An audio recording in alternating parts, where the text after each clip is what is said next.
The event coordinator ran her finger down the seating chart twice, then looked at me like she hoped I would solve the problem for her. "I'm sorry," she said. "You're not at the Morgan family table." We were standing just inside the Commons in downtown Columbus. Through the glass doors, I could see people coming off Washington Street in suits and evening dresses. The banquet room smelled like coffee, carpet cleaner, and the chicken they were keeping warm behind the kitchen doors. I leaned closer to the chart. My father's name was at table 1. My mother's was beside his. The regional board members filled the rest of the table. My name had been written near the bottom of the second page, table 19. It sat behind a folding divider beside the service entrance. "That's where the catering staff takes breaks," I said. The coordinator lowered her voice. "Mr. Morgan changed the placement this afternoon." Across the lobby, my father stood beside a banner with his company logo on it. Morgan Cold Chain was printed in blue above a drawing of our refrigerated trucks. He was laughing with 2 board members while holding a stack of expansion announcements under one arm. Near him, a woman from the bank carried a black closing packet. My closing packet, in part. My father saw me looking at it. His smile tightened. "You came?" he said. I said I would. "Good. We can get through tonight without any more trouble." He nodded toward table 19. That was the part that stayed with me. He didn't look embarrassed. He looked organized. 3 months earlier, I'd been standing in our loading office at 6 in the morning, trying to find out why one of our refrigerated trailers had been assigned to 2 different routes. I was 42 that year. I'd served 20 years in the Army Reserve, and I was a lieutenant colonel. Most weekdays, though, I wore steel-toed boots and a Navy Morgan cold chain jacket that smelled faintly of diesel. My father was already in his office. Marvin Morgan had been running the company since before computers could fit on a desk. At 68, he still arrived before sunrise and parked in the same space beside the loading dock. He believed the first person in the building owned the morning. That day, I beat him by 4 minutes. I found the route problem before the drivers arrived. One dispatcher had copied an old schedule. Another had updated the warehouse system without deleting the original assignment. Both routes showed the same trailer leaving at 7. I moved one load to a spare unit, called the receiving supervisor in Seymour, and pushed the second delivery back 40 minutes. When our driver, Pete, walked in, I handed him the revised sheet. "You saved me a fight," he said. "You still have to fuel in Taylorsville." "That's not a fight. That's an inconvenience." He folded the sheet and slipped it into his vest. My father came through the office door carrying 2 coffees. He looked at Pete, then at me. "What happened?" "Trailer 12 was double booked," I said. "It's fixed." He set one coffee on my desk. "Good thing you came in." I waited for him to ask why it happened. He didn't. That had become our pattern. If something broke, I fixed it. If it stayed fixed, the company had done well.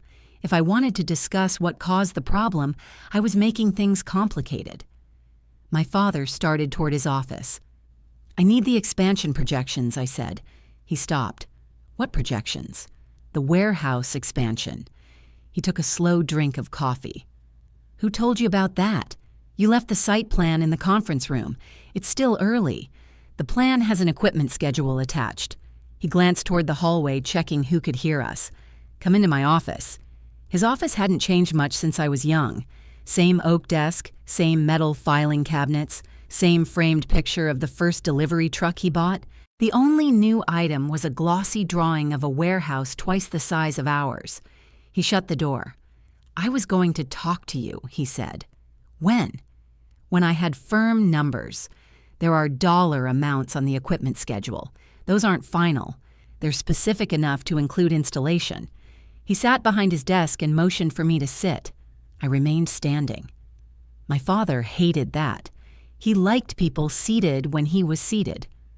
"We have an opportunity," he said. "A building on the north side. Better dock access, more freezer space, room for another packing line. What would it cost? We're working on that.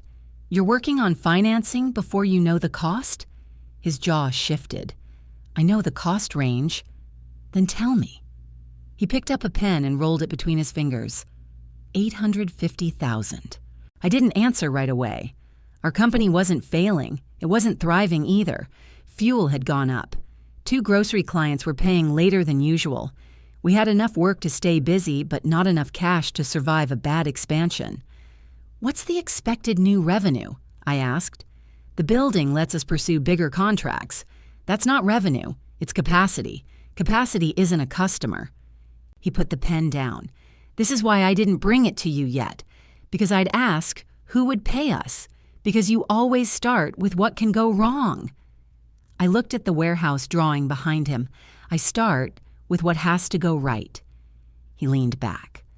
"For once, could you try being my daughter before being an officer?" I felt my hand close around the coffee cup. My father knew almost nothing about what I did in uniform. He knew when I left for duty. He knew when I returned. He knew about both deployments because my mother had circled the dates on a kitchen calendar. He never asked many questions, and I didn't force the subject. But when he wanted me to stop questioning him, suddenly my service became a personality problem. "This isn't Army business," I said. "I own 30% of this company. I remember. Do you?" His eyes moved to the door. In 2021, Morgan Cold Chain nearly lost one of its largest grocery accounts. Deliveries were late. Product temperatures weren't being recorded consistently. Nobody could explain why 3 drivers kept arriving at the same docks within minutes of each other. I spent 6 months rebuilding the route system. I did it after my regular job during weekends and between reserve duties. I added temperature checks people could actually follow. I changed dispatch times. I met with drivers instead of blaming them. When the grocery contract renewed, my father transferred 30% ownership to me. He called it recognition. My mother called it keeping the company in the family. I called it the first time my work had been put in writing. Now he opened a drawer and removed a thin bank folder. "The lender requires personal guarantees from qualifying owners," he said. I already knew what that meant. If the company couldn't pay, the bank could come after the people who signed. Whose guarantees? Mine. Yours. And Mom's? She isn't an owner, so you need my signature. We need everyone's cooperation. That isn't what I asked. He pushed the folder across the desk. A yellow tab marked the signature page. I didn't touch it. What assets would I be putting behind this? It's standard language. That isn't an answer. You have a house. I stared at him. He looked down at the folder. There it was. He hadn't forgotten my house. He had counted it. My home wasn't grand. It was a small brick place on the west side with a narrow kitchen and a maple tree that dropped branches every storm. I'd spent years paying down the mortgage. My father had helped me replace the water heater once. He knew exactly what the place meant to me. "You're asking me to risk my house," I said. "No one is taking your house." "Then remove the guarantee. The bank won't do that, then don't tell me there's no risk." He stood. "You're jumping ahead. Read the proposal." "I intend to." "Good. Then sign when you're done." I didn't say that. His office went quiet. A forklift beeped outside as it backed away from the dock. My father waited until the sound stopped. "We don't have time for one of your reviews," he said. "How much time do we have?" "The seller wants an answer soon." "That isn't a date. We have a window." "That isn't a date either." He rubbed his forehead. "Your mother was right. I should have brought this up at dinner. My house would still be my house at dinner." His face changed when I said that. Not guilt, irritation. He picked up the folder and pushed it closer. "Take it." I did. That was the first useful thing I got that morning. I carried the folder to my office, closed the door, and read every page. The company would borrow $850,000. The loan would help pay for warehouse improvements, refrigeration equipment, and moving costs.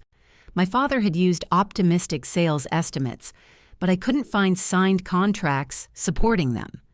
The payment schedule started before the proposed new line could realistically be running. I read it again. Then I opened the equipment sheet I'd found in the conference room.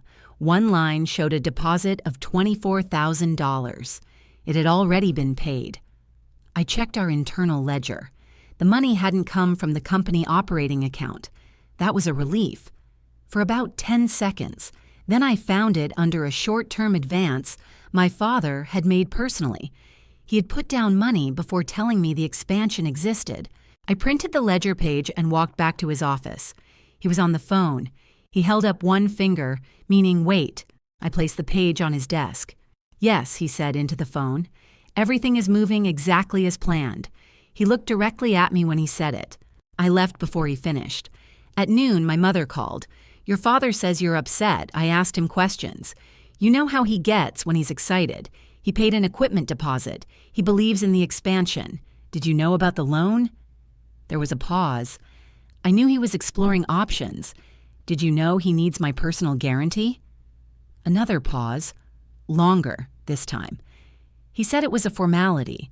It isn't. Alexis, your father would never put you in danger. He listed my house as part of the financial picture. He wouldn't let anything happen. I stood by my office window watching a driver secure the back doors of a trailer. How would he stop it? I asked. My mother sighed. Why do you always make him prove every little thing? $850,000 isn't little. That company paid for our life. It also owns trucks older than some of our employees. You know what I mean? I did. Morgan Cold Chain wasn't just a business to my parents. It was every missed vacation, every late dinner, every Sunday my father spent checking compressors. Questioning the expansion felt personal to them. Risking my home felt personal to me. Mom, did he ask you to call? No. She answered too fast. Did he ask you to talk me into signing? He said you were being negative. That's not what I asked. She went quiet. Then she softened her voice. Come to dinner Sunday. We'll talk without papers everywhere.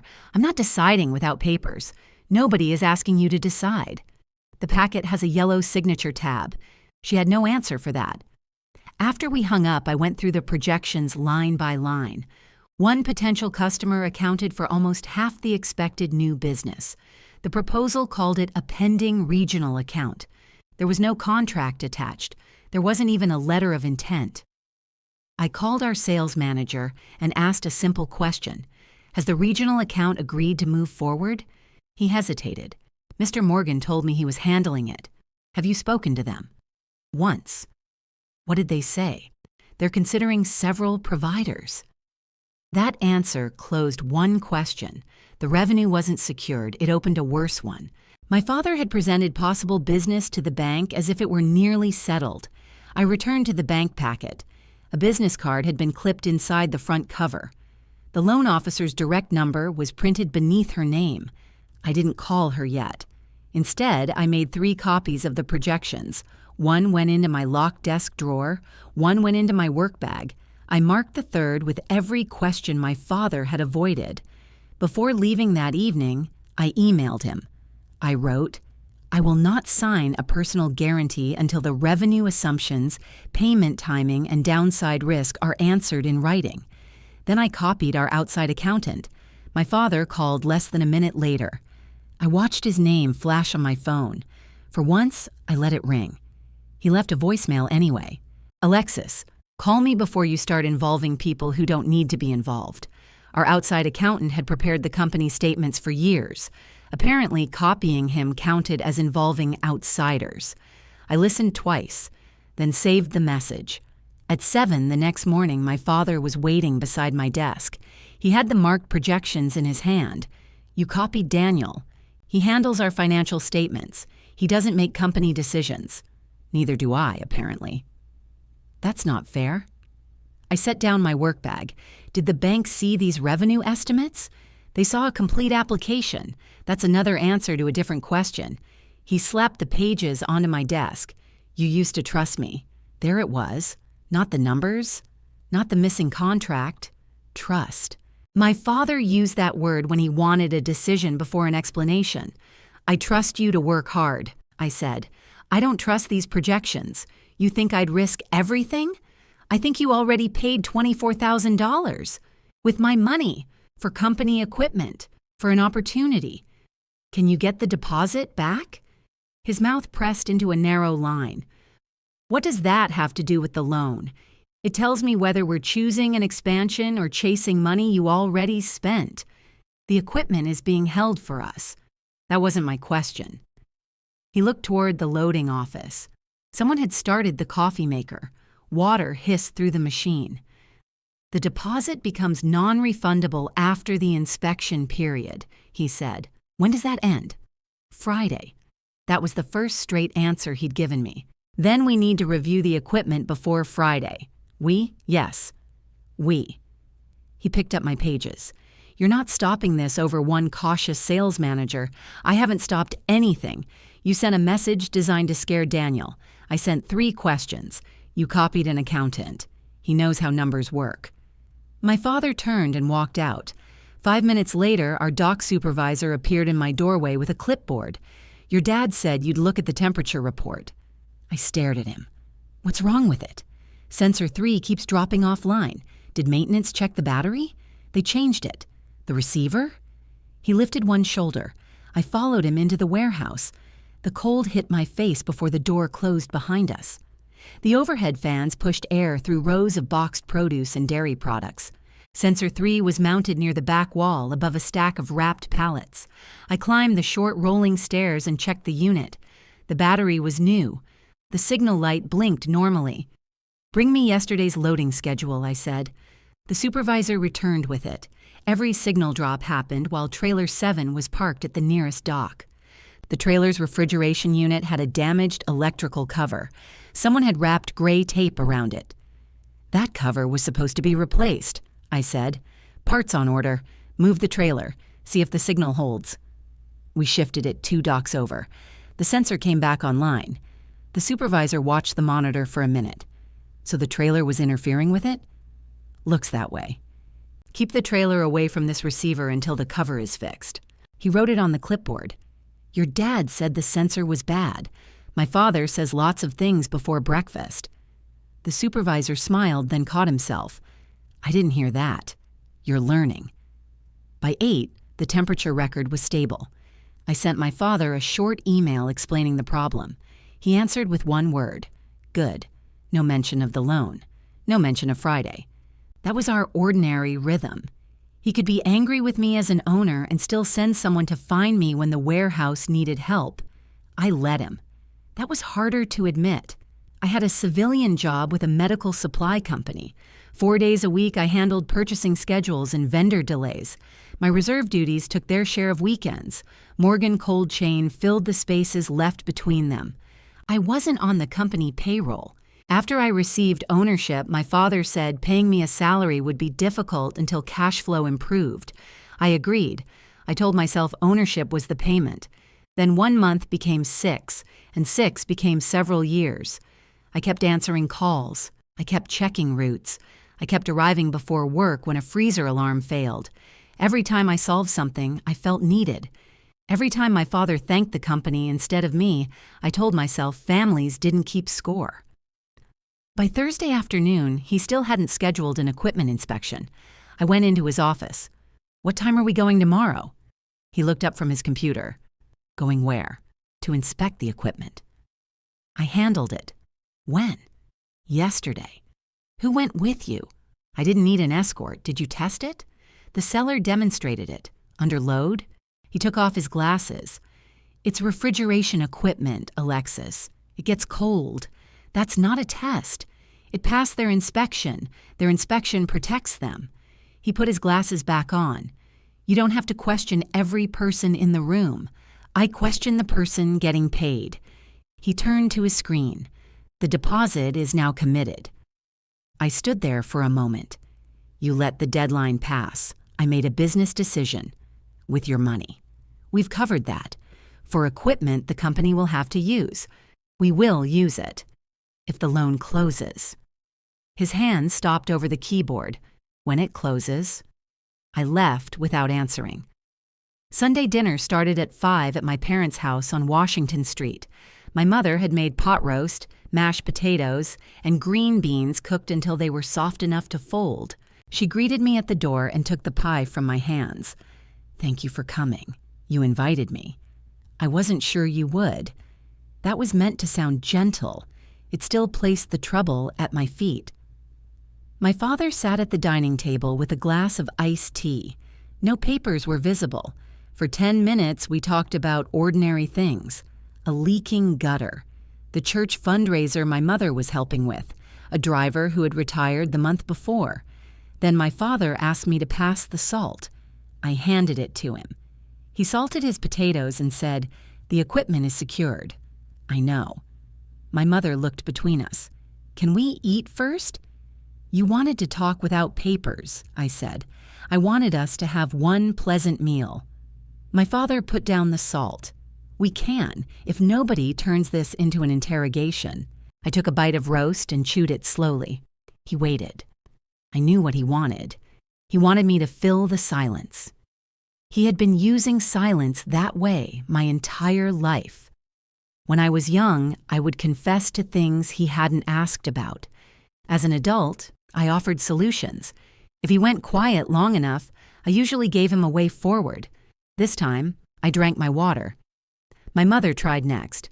"The Regional Logistics Council called again," she said. "Your father's award is official." I looked at him. "What award?" He shrugged as if it barely mattered. "It's for long-term contribution." "It's a big honor," my mother said. "They're presenting it at the Commons." "That's good," I said. "Congratulations." My father nodded once. I meant it. He had spent decades keeping the company alive. He knew every driver's spouse by name. During bad winters, he slept at the warehouse so nobody else had to stay alone. The award and the loan were separate facts. My mother didn't want them to be. "They asked him to speak about the company's future," she said. My father cut into his roast. "I may mention the expansion." "You don't have financing yet," I said. His fork stopped. I said I may mention it. As a possibility? As our next step. That makes it sound settled. It will be settled. My mother reached across and touched my wrist. "Could you please not do this tonight?" "Do what?" "Take every good thing and find the problem." I looked at her hand until she removed it. My father resumed eating. "The bank has reviewed the application," he said. "They're comfortable." "Are they comfortable with the unsigned guarantee?" "They expect all owners to support the company. That means no. It means they expect your signature." I asked what they know.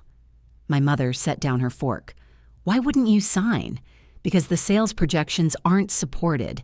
Your father has built this company for almost 40 years. That doesn't create a contract with the regional account. He knows the business. So do I." The words came out sharper than I intended. My father leaned back. "No one said you didn't. You don't have to say it." "Then what exactly do you want?" There were several answers.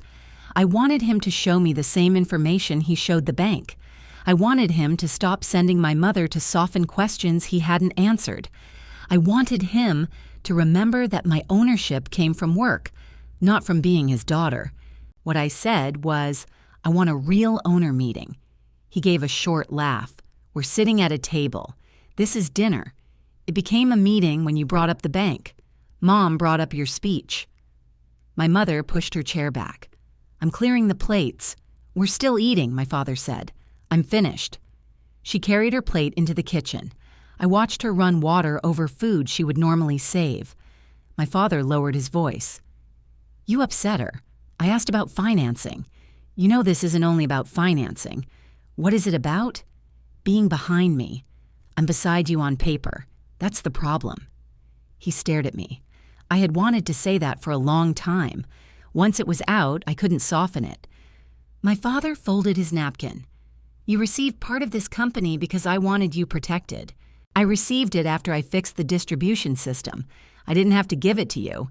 No, you could have paid me." His face went still. From the kitchen, the faucet shut off. I could hear my mother placing plates into the dishwasher one at a time. My father said, "If that's how you see this family, maybe we need to reconsider a few things." I felt the old reflex immediately. Make peace. Explain what I meant. Fix the room. Instead, I picked up my plate and carried it to the kitchen. My mother stood at the counter with both hands flat against it.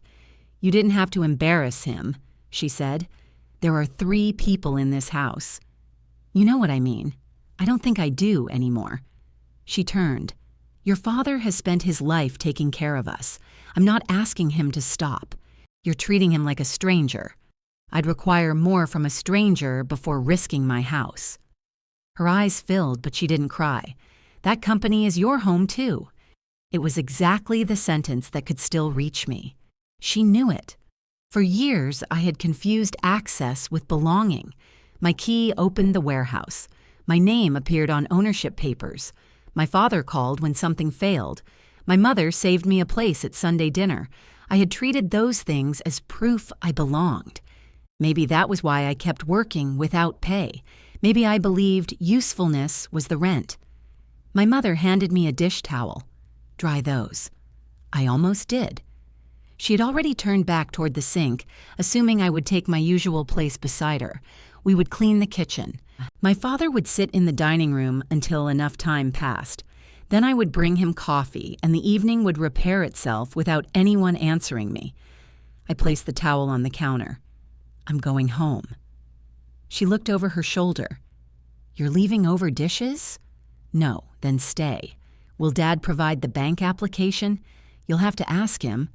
"I have. You know he doesn't like being cornered. I asked in his office. I asked at work. I asked here." My father appeared in the doorway. "What are you asking for now?" "The complete application. The bank reviewed. You have the loan summary. I want what supports the revenue. I already told you that account is developing.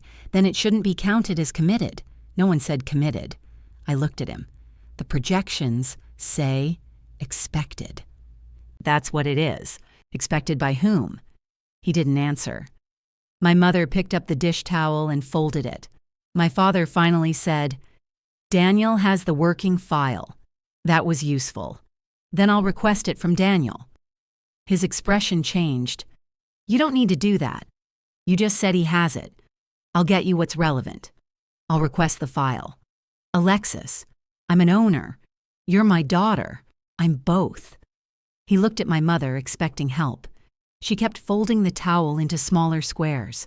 I picked up my purse. At the front door, my father spoke behind me. "If you drag Daniel into this again, he'll start charging us for extra work." That stopped me. "Extra work?" He helped prepare the lender package. "When?" "Over the last few months. You said you were still working on firm numbers. I was. With him, yes. So you discussed the expansion with our accountant for months before telling me." My father's eyes moved away. That was the small piece of truth I'd been trying to reach.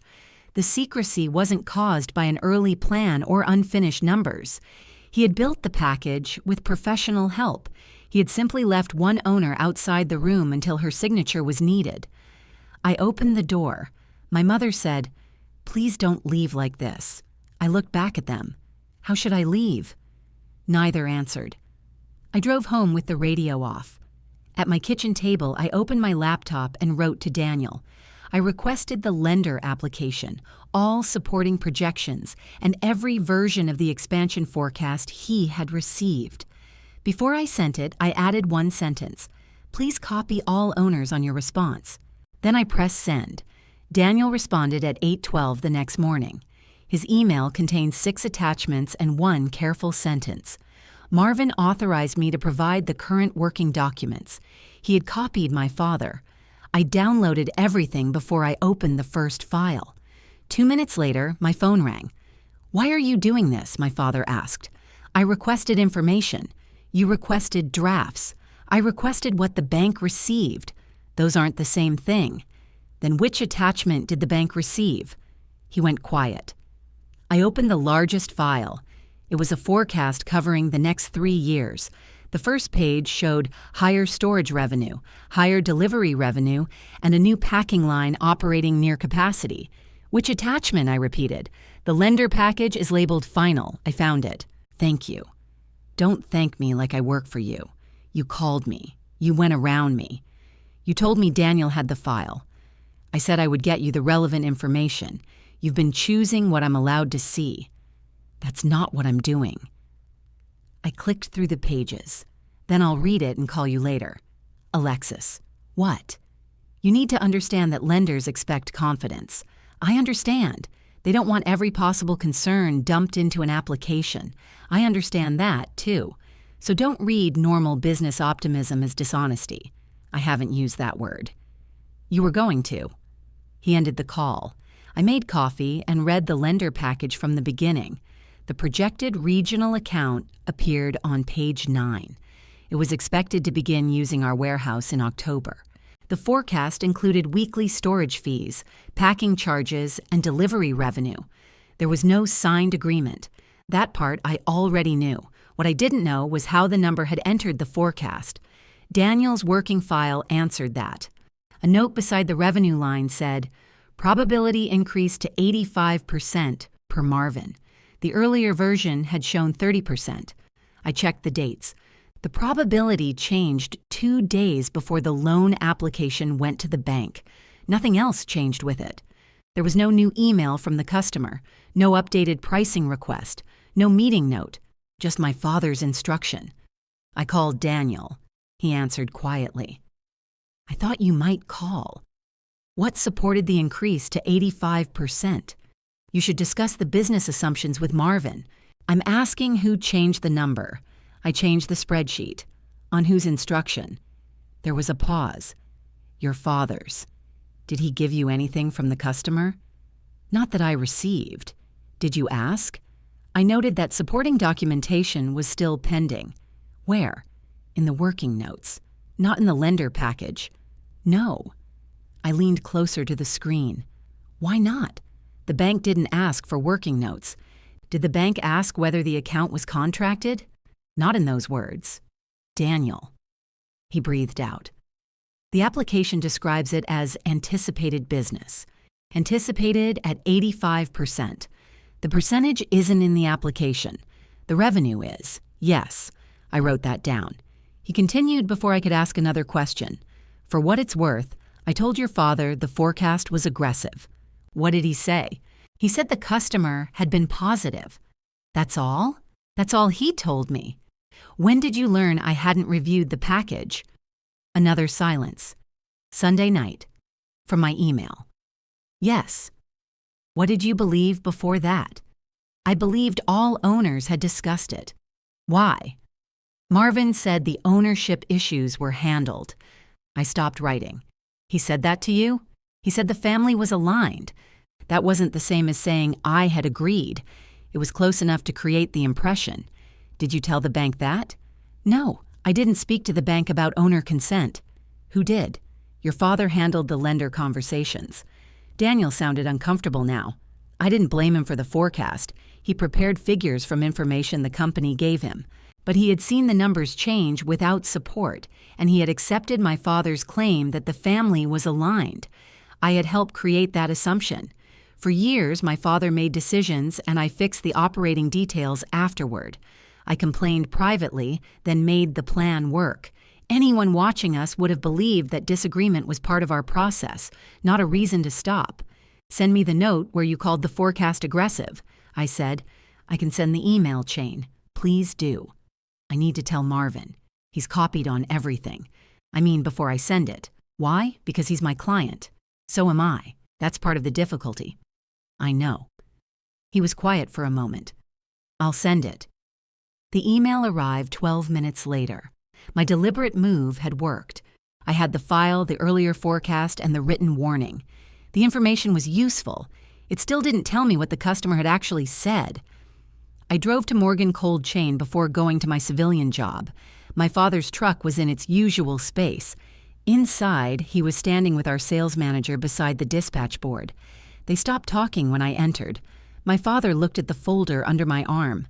"Not here," he said. "I need 5 minutes with Mark." The sales manager glanced at my father. "About what? The regional account?" My father answered for him. "We're handling it." I looked at Mark. "When did you last speak with their purchasing director?" "Last month." "What did they say about an October start?" He shifted his weight. "We didn't discuss October specifically. Did you discuss this year?" "They're reviewing their distribution setup. That doesn't answer it." My father stepped between us. "You're putting an employee in the middle of an ownership disagreement. I'm asking the sales manager about a sales forecast." "You can ask me." I did. Mark held up one hand. "I can show her the contact notes." My father turned toward him. That's not necessary. They're company records, I said. I said I'll handle it. Mark looked from him to me. He had worked there long enough to recognize when my father's tone meant the conversation was over. Usually, I recognized it too. Usually, I let it be over. Please show me the notes, I said. My father's face reddened. Mark, go check the Clark County delivery. Mark didn't move. The driver left 20 minutes ago, he said. Then check the receiving time. Mark swallowed. I'll print the notes first. My father stared at him. Mark walked toward his office. The room felt smaller after he left. You had no right to do that, my father said. I asked for a company record. You undermined me in front of my employee. You told him to hide information from an owner. I did no such thing. You told him the notes weren't necessary. They aren't. I've already explained the account. You said the customer was positive. They are. You raised the forecast to 85%. His eyes narrowed. Daniel sent you internal notes. Yes, he had no authority to do that. I own 30% of the company. You keep saying that like it makes you chief executive. It makes me responsible for decisions that can reach my personal assets. No one has reached anything. You're asking the bank to. Mark returned carrying 2 printed pages. My father didn't look at him. Put those on my desk. Mark stopped. I held out my hand. Give them to me. He looked miserable. I hated putting him there. That was the cost of forcing the question into the open. My father had kept the disagreement private when privacy gave him control. The moment I requested actual records, an employee had to decide whether my ownership meant anything. Mark handed me the pages. My father said, "Go do your job." Mark left. I read the contact note standing beside the dispatch board. The latest entry was short. The potential customer liked our location. They were comparing 3 providers. They would not make a decision until after reviewing their own annual budget. Their review was expected in November. I read the date again. November. The forecast showed revenue beginning in October. When did this change? I asked. My father folded his arms. They may decide sooner. Based on what? My conversation with their vice president. When did you speak to him? At the chamber breakfast? Before or after these notes? Around the same time. What did he say? He said our proposal looked promising. Did he say they could start in October? He didn't rule it out. I looked at the page. They aren't planning to decide until November.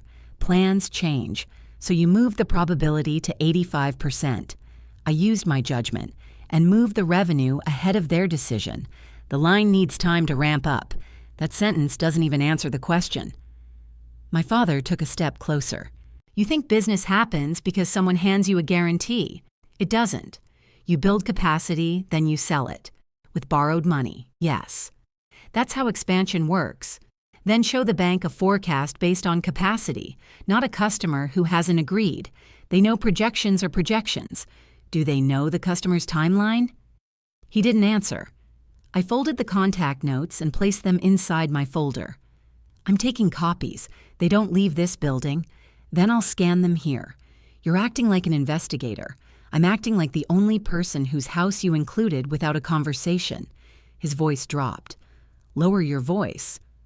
I looked around. The loading office was empty. Mark had closed his door.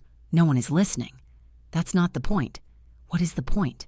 The point is, you came in here determined to prove I did something wrong. No. I came to confirm the customer's timeline. And now I know the October revenue isn't supported. You know one employee wrote down one conversation. I know you changed the forecast after that conversation. He took the pages from my hand, but I still had the file Daniel sent. You have what you wanted, he said. Go to work. I should have left. Instead, I said, when is the bank expecting my financial information? His expression shifted. It was slight, but I saw it. What financial information? The application says guarantor statements are pending. The loan officer will send you a form. When? I don't know. You've spoken to her this week. That doesn't mean I know her schedule. Did she ask about me? She asked when the package would be complete. What did you say? I said soon. I stared at him. You don't have my agreement. I have an owner who hasn't finished reviewing the documents. You have an owner who found unsupported revenue within 1 day. You're still reviewing. He wanted my questions to remain temporary, a delay, a mood, something he could wait out. What else have you committed to? I asked. The equipment is handled. What about the building? We have a purchase agreement. I hadn't seen one. Signed by whom? By the company. Who signed for the company? I did. I'm the chief executive. Is it contingent on financing? Yes. When does that contingency end? He looked toward his office. When? We have time. I didn't move. End of next month, he said. That gave us several weeks, but it also meant the expansion had moved far beyond an idea. The equipment deposit was committed. The building was under agreement. The lender package was already moving. My father hadn't asked me to consider a plan. He had built a row of deadlines and placed my signature at the end. A warning beep sounded from the warehouse monitor. My father glanced at the screen. Freezer 2, he said. The temperature reading was climbing. He looked at me automatically. For 1 second, neither of us moved. Then he said, "Can you check it before you leave?" That was how we had always worked. Whatever happened between us, I went toward the alarm. I set my folder on the desk and entered the warehouse. Freezer 2 wasn't failing. A pallet had been parked too close to the sensor, blocking airflow. I had the pallet moved, waited for the reading to settle, and wrote the cause in the log. My father was in his office when I returned. He had closed the door. I picked up my folder and stood there looking at it. I had confirmed the forecast problem. I had also spent another 20 minutes protecting the same operation that had excluded me from a major decision. At my civilian office, I opened a blank document during lunch. I stopped listing questions. At the top I wrote, "Conditions required before I will consider a guarantee." The first condition was a corrected forecast using confirmed timelines. The second was an independent equipment inspection. The third was a full cash flow test without the regional account. Then I added one more. No further commitments represented as approved by all owners. I sent the list to my father and Daniel. This time I didn't ask for a meeting. I gave them until Friday to respond. Friday arrived without a response. At 9:30, Daniel emailed a revised forecast. My father wasn't copied. The message said, "I ran the requested downside case. Call when you can." I closed my office door and called him. "Why didn't you copy Marvin?" I asked. "He hasn't approved this version. Did you use the customer's November decision date?" "Yes." "And no revenue before an agreement?" "Yes." "What happens?" Daniel moved some papers near the phone. "The expansion doesn't support itself on the current committed business." "For how long?" "Potentially the first year." "What does potentially mean?" "It depends on fuel, labor, and how quickly other storage fills. Use the assumptions already in the application." I did, and the company would need to cover the difference from existing operations. I opened the spreadsheet. The revised numbers showed our current warehouse and delivery business feeding cash into the expansion month after month. The amount changed, but the direction didn't. "What happens to our operating reserve?" I asked. "It gets tight." "How tight?" "I don't like answering that without Marvin on the call. You made the sheet. Your father makes decisions about acceptable cash levels. What would you tell any other client?" He was silent for a moment. "I'd tell them not to rely on an uncommitted customer to meet fixed loan payments." I wrote that sentence on the printed forecast. "Did you tell him?" "Yes." "When?" "Wednesday." "What did he say?" "He said you were making us test a situation that wouldn't happen. That's why he didn't respond. I can't answer for him." "You just did." Daniel sighed. "Alexis, I prepare statements. I'm not trying to referee your family. This is an ownership matter. It's both." He was right. That was the problem. "Send the downside case to both owners," I said. "I need Marvin's approval to distribute an unapproved forecast. You already sent it to me. You requested it as an owner. So now send it to the other owner. Let me speak with him first. Send it by noon." I ended the call before he could turn that into another delay. At 11:40, the email arrived. My father was copied. At 11:43, he called. "Come to the warehouse. I'm at work. This needs to be discussed in person. I can come at 4:30. Come at lunch. I have a vendor call at 1. Move it." No. The word came out easily. He didn't seem to know what to do with it. Then 4:30, he said.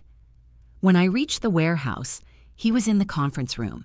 The revised forecast lay in front of him. He had printed it in color and circled several figures in red. "Sit down," he said. I sat across from him. He tapped the first circle. "This assumes no new storage customers. It uses the sales already in the application. It ignores our ability to sell. It doesn't ignore anything. It stops counting a customer before they agree." He tapped the next circle. "This labor estimate is too high. It's your estimate. It's the full operating estimate. We won't need full staffing immediately. Then the line won't operate at the volume in your original forecast. We'll scale. Then show the scale." He pushed the paper away. "You can make any plan look bad if you remove the growth. I removed one unsupported start date. You pushed the largest account out. The customer pushed itself out. It isn't deciding until November. They may decide early. They may choose someone else." My father looked at me like I'd insulted him. Why would they? They're comparing 3 providers. We have the best location. That doesn't make them ours. He stood and went to the window overlooking the warehouse floor. Below us, a forklift carried a pallet toward the cold room. "I remember when we had 2 trucks," he said. "Every expansion looked impossible on paper. Did you use your house as collateral?" "Yes. That was your choice. And it built this." "I'm not criticizing your choice. You benefit from it. I do. But you won't do the same. I won't pretend that makes the plan safe." He turned around. "No business is safe. That doesn't mean every risk is equal." He returned to the table and lowered himself into the chair. For the first time, he looked tired. "What do you want me to do?" he asked. It sounded like a real question. "Change the plan." "How?" "Delay the warehouse until the customer decides. Find smaller equipment. Phase the packing line. Build the payment around business we have. The seller won't hold the building, then let the building go. I've spent a year putting this together." "I know." "No, you don't. You weren't involved." I almost answered him. Then I saw what he had said. "You're right." He frowned. "I wasn't involved. That isn't what I meant. It's exactly what happened. I was protecting you from an unfinished process. You were protecting the plan from questions. I brought you in when your approval became necessary. My signature became necessary." His eyes dropped to the forecast. I took the bank folder from my bag and placed it on the table. The yellow signature tab still marked the guarantee. "I'm not signing this for the current plan." He didn't look up. "I heard your conditions. I'm giving you my answer. You gave me conditions, and the downside case answered them. We can adjust the forecast. Not enough to make an uncommitted customer committed. Give me until the end of the month. For what? To finish the sales conversation. If they sign an agreement, I'll review a new plan. And if they give us a verbal commitment? No." He picked up the folder. "You've signed personal guarantees before. Not for this company. You signed for your mortgage. The bank financed a house that already existed. This warehouse exists. The revenue doesn't." He slid the folder back toward me. "I'm not accepting a final answer in the middle of an argument. We aren't arguing. You're refusing." "Yes." The room became quiet. My father had heard no from banks, customers, drivers, and vendors. He knew how to negotiate with all of them. He had never expected to negotiate with me. "What am I supposed to tell the lender?" he asked. "The truth. That you killed the expansion? That one owner won't give an unconditional personal guarantee for this plan? That makes us look divided. We are divided. You'd rather advertise that? I'd rather correct it before we borrow money." He stood again. "This meeting is over." I placed the guarantee inside my bag. "Send me any revised plan." I said it's over. I heard you. As I crossed the loading office, Mark stepped out of his office. Do you have a minute? He asked. My father's conference room door was still open behind me. Not now, I said. Mark glanced toward it. It's about the regional account. I stopped. What about it? They called this morning. My father appeared in the hallway. I told you I'd handle that, he said. Mark's shoulders tightened. I looked at him. Did they make a decision? No, Mark said. They asked us to hold the proposal until their budget review. November? That's what they said. My father walked closer. They didn't reject us. I didn't say they did, Mark replied. Then there's nothing new. There is to me, I said. It confirms the timeline. My father looked at Mark. You can go. Mark returned to his office and shut the door. My father spoke without looking at me. You've made your point. The customer made it. Go home, Alexis. It was the first time he had ever told me to leave the warehouse. I walked to my car with the bank folder pressed under my arm. My phone rang before I reached the street. My mother. I can't talk right now, I said. Your father just called. That was fast. He's devastated. He asked me to leave. He said you refused to help. I refused the guarantee. He doesn't see a difference. There is one. Couldn't you wait before making it final? He already committed the equipment and signed for the building. He believes in it. Belief isn't the missing part. She lowered her voice.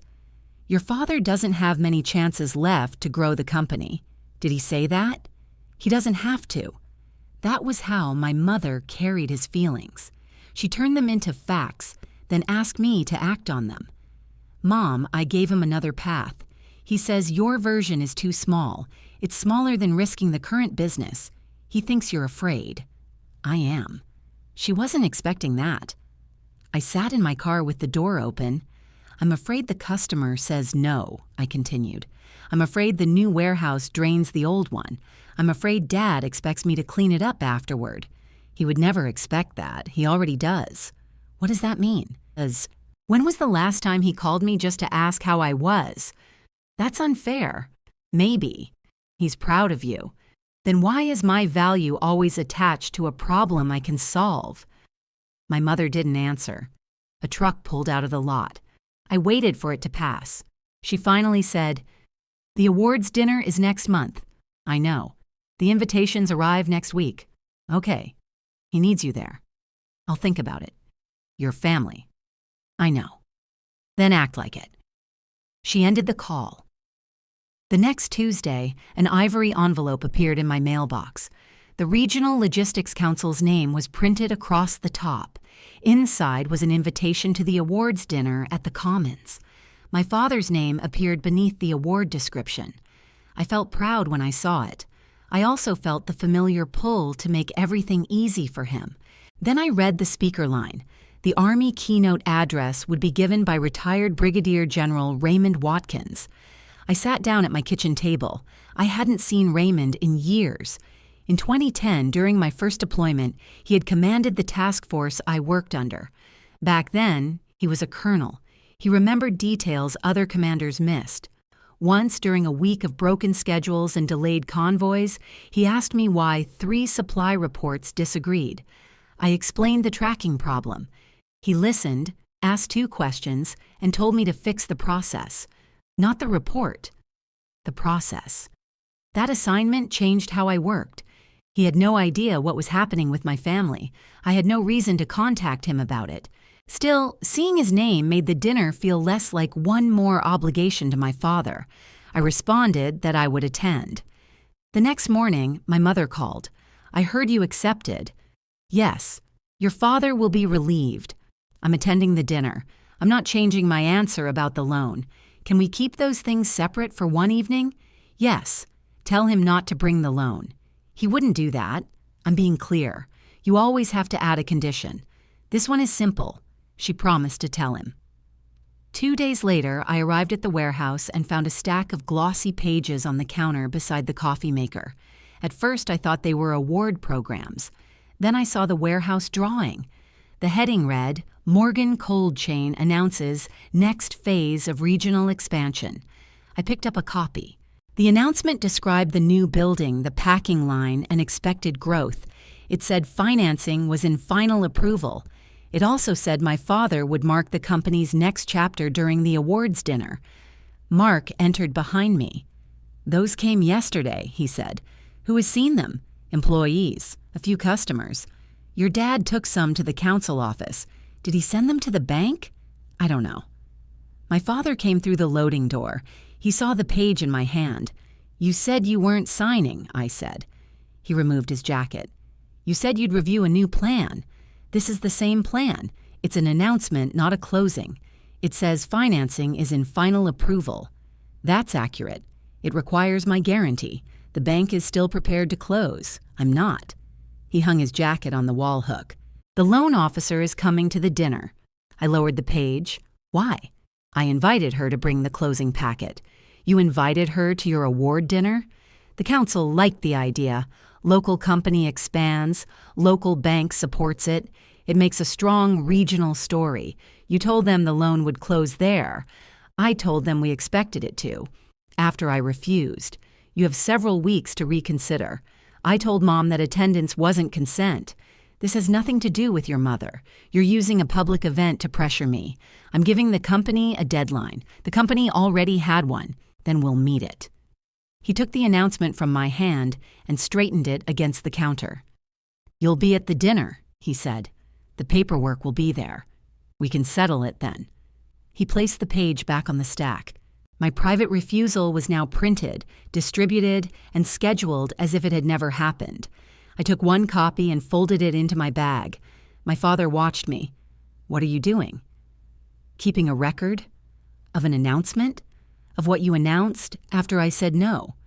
He reached for the remaining stack. "You're making this sound dishonest. I'm describing the order. You refused on Friday. This was already at the printer. You could have stopped it. It was paid for. So was the equipment deposit." He gathered the pages and carried them toward his office. That afternoon, I sent him and Daniel another email. "I have not approved the expansion plan or agreed to provide a personal guarantee. Any statement that financing is expected to close should not be attributed to my consent." Daniel replied first. "Received." My father didn't respond. The announcement had already done its work. The following Monday, I was checking a loading report when Mark came into my office with a large sheet of paper rolled under his arm. "Can I ask you something?" "Sure." "Are we moving the southern grocery routes to the new building?" "There is no new building yet." "That's what I thought." He unrolled the sheet across my desk. It was a transition schedule. The first column listed current routes. The next showed proposed dock assignments at the expansion site. Someone had marked several dates in blue. "Where did this come from?" I asked. "Your dad gave it to me Friday. Did he ask you to start changing routes?" "He said to prepare." "For what date?" "He wants the first group ready to move in September." The customer we were supposedly expanding for wasn't planning to decide until November. "Have you changed anything in the dispatch system?" "Not yet." "Has anyone?" "I don't think so." "Don't change current routes without a final building date." Mark looked toward the hallway. "I need that from him. You're getting it from an owner. He's the chief executive." "I know." He lowered his voice. "I'm not trying to get between you two again. I'm not asking you to. It feels like it." He was right. I looked at the transition sheet. "Give me a minute." I called my father's office. He answered from somewhere noisy. "What?" "Did you tell Mark to prepare September route changes?" "I told him to plan. The building purchase hasn't closed. Planning happens before closing. The schedule moves current customers. On paper. Mark needs to know whether those instructions are active. They are.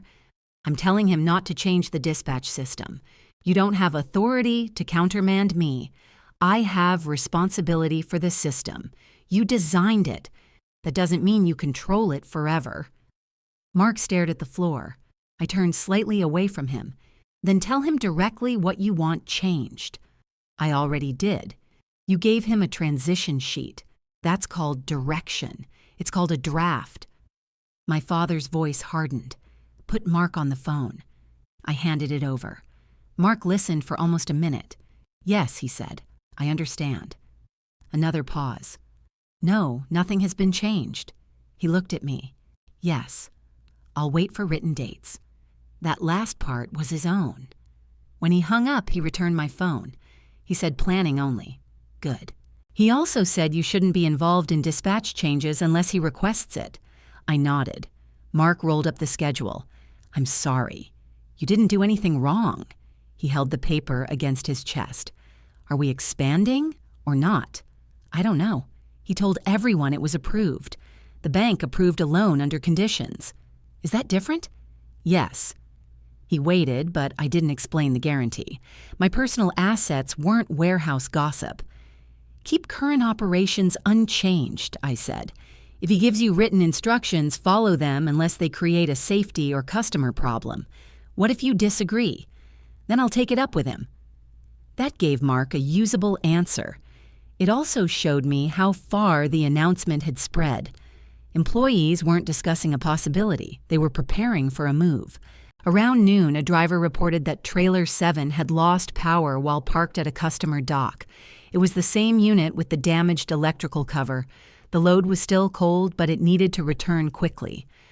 My father was away meeting with the equipment seller. Mark had 3 routes arriving at once. I changed clothes in the restroom, pulled on my Morgan jacket, and met the trailer at the dock. The damaged cover had come loose. Moisture had reached the connection underneath it. I called our maintenance vendor and arranged a temporary replacement unit. While we waited, I helped move the load into the cold room. Boxes of yogurt and packaged cheese came off first. Each pallet had to be scanned, checked, and placed before the temperature rose. Mark drove the forklift. I stood at the cold room entrance with the receiving list. "Pallet 6 goes left," I called. He turned the wheel. "Left where?" "Behind the dairy order. That space is full." I checked the sheet, then moved the produce hold to Bay 4. Bay 4 is on the transition plan. Nothing is transitioning today. He gave me a quick nod and moved the pallet. We finished in 37 minutes. The product temperatures stayed within range. When the last pallet was inside, Mark shut down the forklift. That would have been harder if we'd started moving bays. That's why drafts don't belong in live systems. My father walked in as I signed the receiving log. He looked at the empty trailer, then at my jacket. "What happened?" "Trailer 7 lost power. Product? Protected. Cause?" "The damaged cover failed." "I thought the part was on order." "It is. The trailer stays out of service until it arrives. We need it tomorrow." "No, we don't. We have the Bloomington pickup.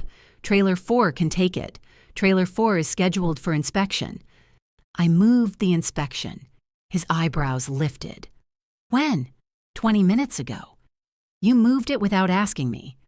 I handled the immediate problem. Mark looked down at his clipboard. My father glanced toward him. "Thank you, Mark. You can go." After Mark left, my father walked around the trailer. "You enjoy doing this," he said. "Doing what?" "Showing everyone you're the only person who sees the problem. I didn't damage the trailer. You know what I mean?" "No, I don't." He ran his hand over the loose cover. "You could have called me. You were meeting the equipment seller. You still could have called. The product was warming. You always have a reason." I looked at him. I just protected a customer's load, and somehow it becomes another lesson about planning. I didn't mention the expansion. You did to Mark. He showed me a September route schedule. My father turned. He shouldn't have done that. It's a company document. It wasn't ready for your review. Then why was it ready for his action? He works for me. So do I when the phone rings, apparently. His face tightened. "No one asked you to come today. I was already here. You chose to help." "Yes." "Then don't use it against me." I removed the warehouse gloves and placed them on the loading table. He had found the part I didn't want to face. I did choose it. I stepped in before anyone had to ask because I knew what might happen if I didn't. The company depended on that habit. So did my sense of place in it. My phone rang inside my pocket. The number was local, but I didn't recognize it. I answered. "Alexis Morgan?" "Yes." "This is Claire Bennett from First County Bank. I'm the loan officer working with Morgan Cold Chain." My father stopped moving. I stepped away from the trailer. What can I do for you? I'm preparing the remaining guarantor items. I wanted to arrange delivery of your personal financial statement. I'm not providing one. There was a brief silence. I may have misunderstood where things stood. I have not agreed to guarantee the loan. My father walked toward me. "Who is that?" he asked. I held up one hand. Claire continued. "Marvin told me the owners had completed their internal review. He knew I had refused before he told you the closing would happen at the dinner." My father's expression changed. "Let me talk to her," he said. I turned away. Claire spoke carefully. "I don't want to be in the middle of a family conversation. This is a loan conversation. Yes, ma'am, I'm making sure the bank's file is accurate. I appreciate that. Does your file currently show that I agreed to sign? It shows your guarantee as required and pending, not agreed. No signed agreement from you." "Good." My father reached for the phone. I moved it away. Claire said, "I'll note that you have not consented and that the personal statement has not been provided." "Thank you. Would you like me to cancel the appointment at the Commons?" My father shook his head sharply. "I didn't make that appointment," I said. "You'll need to discuss the bank's attendance with Marvin." "Understood. I will attend the dinner. That should not be treated as a closing commitment. I'll note that as well." When the call ended, my father held out his hand. "Give me the phone." "The call is over. You had no business telling her about our disagreement. She called me for private financial information." "Because it's part of the application. An application I haven't approved. You made us look disorganized. We are disorganized. No, we have one owner creating uncertainty after the bank did its work. The uncertainty was always there. You hid it." He looked toward the loading office. The door was closed, but voices carried in a warehouse. "Not here," he said. "That's what you said about the sales notes. You enjoy embarrassing me." I answered the bank's question. "You told her I misled her. I told her when I refused. You could have said you were still reviewing. I'm not." My father's face went pale around the mouth. "You made a final decision without letting me finish. I gave you conditions. You printed an announcement. You know what this will do to my relationship with the bank? It will make them ask you whether every required person has agreed." He stepped closer. "You think you're proving a point. You're damaging the company. The company isn't borrowing money today. Reputation matters before money moves. So does accuracy."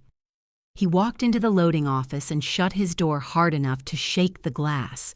That evening, Claire sent a short email to both owners. She confirmed that my personal financial statement and guarantee remained outstanding. She also wrote that any closing arrangements would remain subject to completion of all required items. My father replied to everyone. "We expect to resolve the remaining owner question before the awards dinner." I read the sentence several times. He still wouldn't write that I had refused. I answered only him. There is no remaining question. My answer on the current plan is no. A few minutes later, my mother called. I let it ring once, then answered. "What happened at the bank?" she asked. "The loan officer called me. Your father says you accused him of lying." I corrected her assumption. He's never missed a payment in his life. "This isn't about his payment history. Then why humiliate him in front of his lender?" She called me directly. "You could have handled it privately." I did. She was the only other person on the call until he tried to take my phone. My mother became quiet. He did what? He reached for the phone. He was upset. That doesn't make it normal. He feels cornered. He scheduled a public closing after I refused. He thinks you'll change your mind. I won't. She breathed slowly into the phone. The council is already printing programs for his award and the company announcement. That was his choice. People are expecting this. I looked at the dinner invitation on my table. There it was again. Once other people expected something, my boundary became an inconvenience. "What are you asking me to do?" I said. "I'm asking you not to ruin an evening he earned. The award isn't the loan. It won't feel separate if the bank leaves without closing. Then tell him not to bring the bank. He won't listen to me." That was the first time she admitted it. Not that he was excited. Not that I was negative. Not that we needed to keep peace. He wouldn't listen to her. "What do you want me to say to him?" I asked. "Anything that gets him through the dinner. I'm not signing. I know." Her voice was almost a whisper. That changed my objective. I could no longer assume my father was pressuring me because he misunderstood my answer. He understood it. My mother understood it. The bank now understood it. He was proceeding because he believed the room would do what the numbers could not. "I'll attend," I said. "I'll be civil. I won't interfere with his award." "And the closing?" "There is no closing." She exhaled. "Then I don't know what he's going to do." Neither did I, but for the first time, I stopped trying to make his announcement true. The next morning, my father sent an email to the warehouse staff. He copied me. "To avoid conflicting instructions, all operational decisions will be directed through my office. Alexis will not be involved in daily warehouse or dispatch activity unless specifically requested." I read it at my civilian desk. The message was only 3 sentences. It didn't say I'd done anything wrong. It didn't mention the loan. Anyone who had watched me work there for years would understand it as a removal. Mark replied privately, "Do you want me to call you?" I wrote, "No. Follow the direction you received." My father called 10 minutes later. "You got the email?" "Yes." I should have done that sooner, probably. He wasn't expecting agreement. I can't have employees receiving 2 sets of instructions. I told Mark to keep current operations unchanged. After I gave him a planning assignment. "You told him to prepare routes for a building we don't own. That's exactly why we need a clear line. Then you have one." His voice softened slightly. "This doesn't affect your ownership." "I know.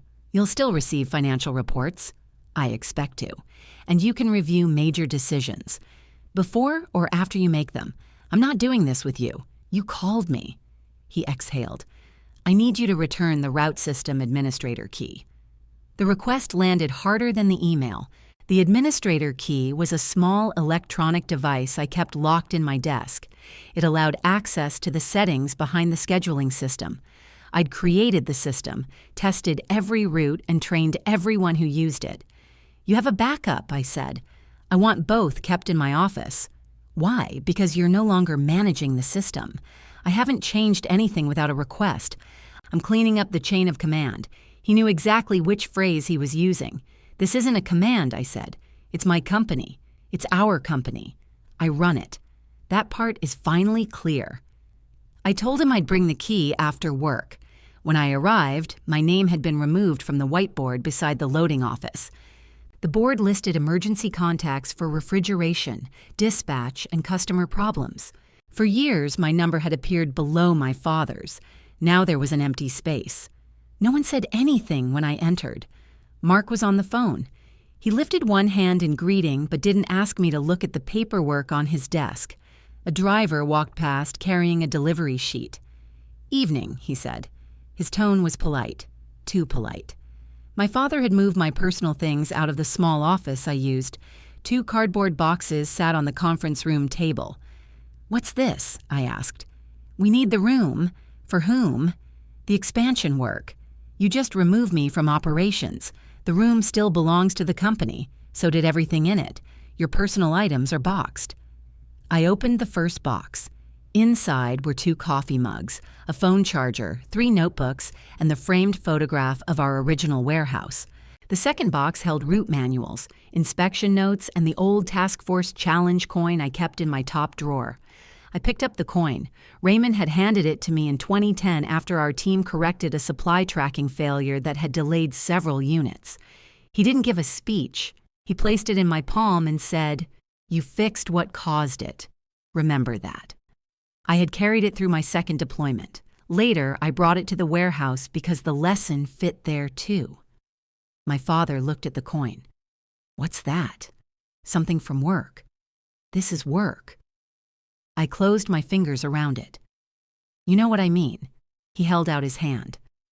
"The administrator key." I removed it from my bag and gave it to him. He placed it in his pocket without checking the label. "Anything else?" I asked. "The route manuals stay. They're company material. Most of those notes are mine. Then we'll copy them." I opened the top notebook. My handwriting filled almost every page. Driver concerns, customer delivery windows, freezer maintenance dates, problems I had noticed before anyone asked. "No," I said.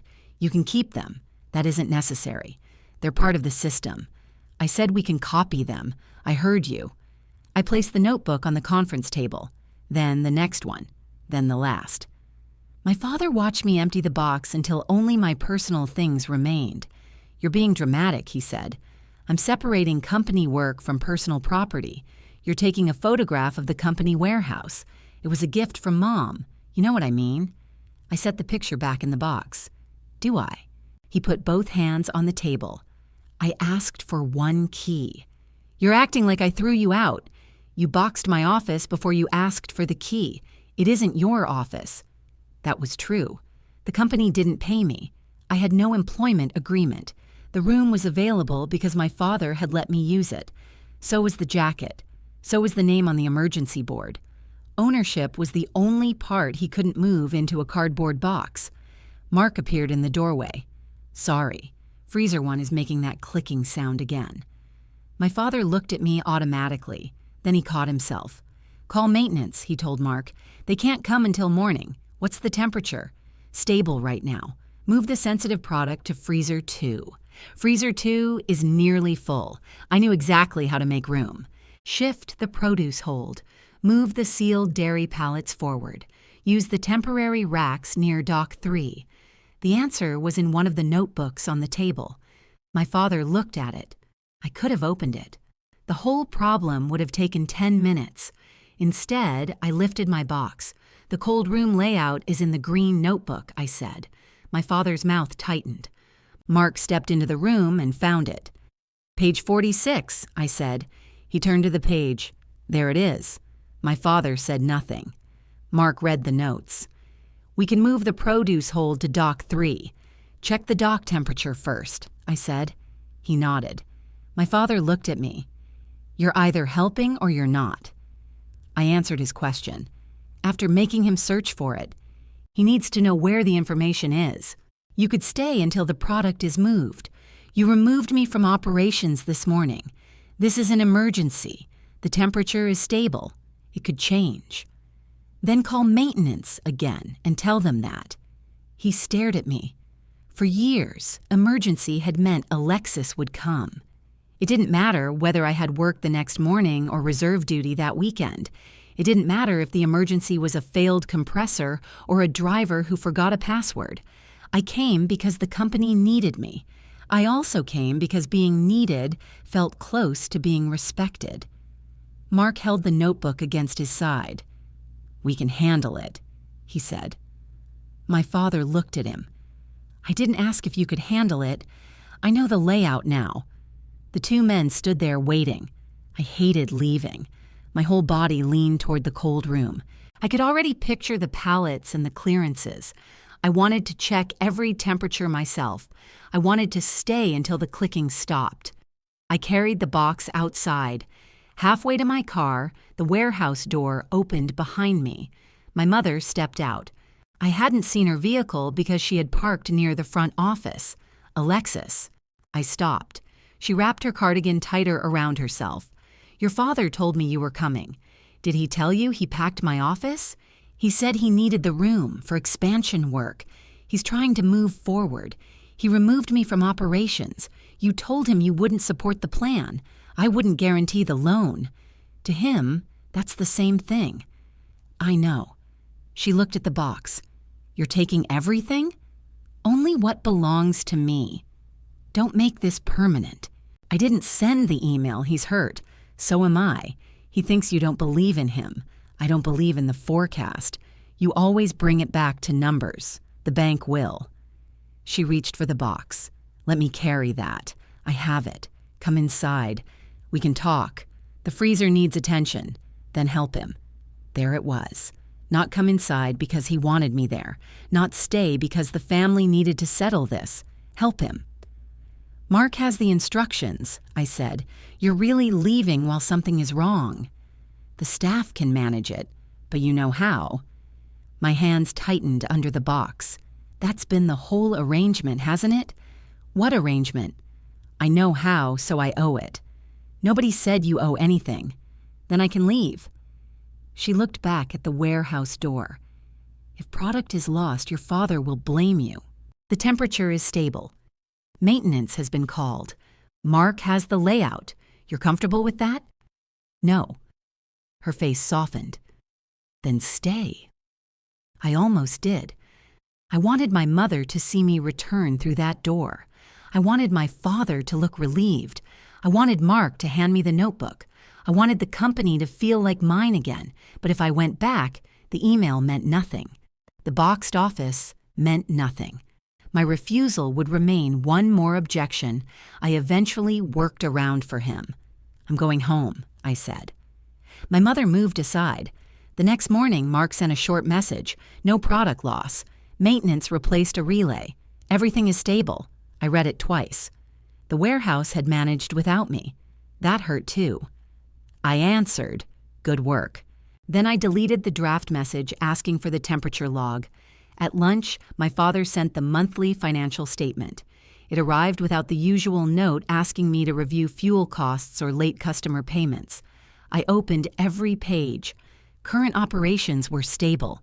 The company could keep doing its existing work. The expansion was the risk. Until then, I had treated victory as getting my father to understand that. I had believed if I showed him enough facts, he would correct the plan, pull the announcement, and let me return to my place. That goal was gone. He understood the facts. He had chosen public expectation over them. He had also shown me what my place actually was. I could work, advise, repair, and carry responsibility, but only while my answers matched his. I opened a new email. To keep our roles clear, I will no longer provide unpaid operational support. I remain a 30% owner and expect timely financial statements, material business notices, and access to records needed for owner review. My attendance at the awards dinner does not change my decision on the current guarantee.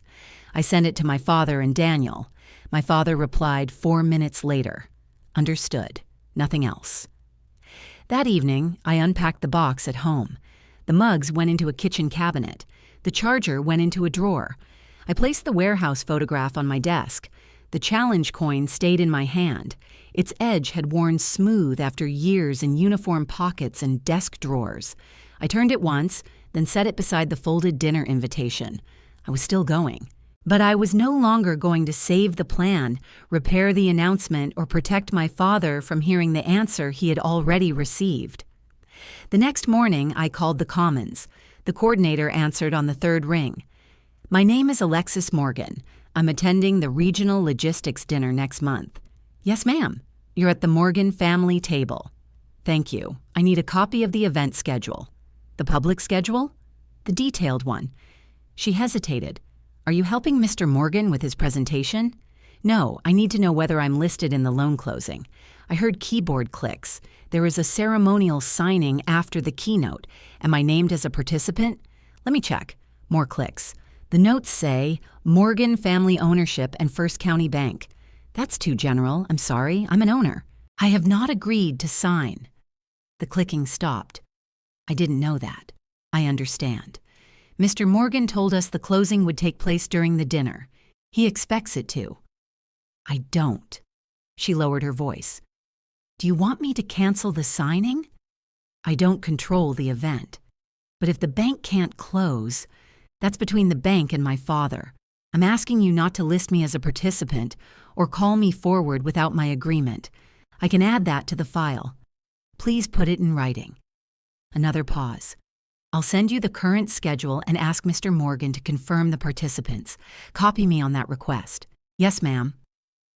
The detailed schedule arrived while we were still on the phone. The dinner began with a reception. Raymond would enter through the service passage shortly before his address. The keynote came before my father's award. Between them, the schedule showed 5 minutes for the expansion announcement and ceremonial signing. My father had placed the closing in the strongest part of the evening.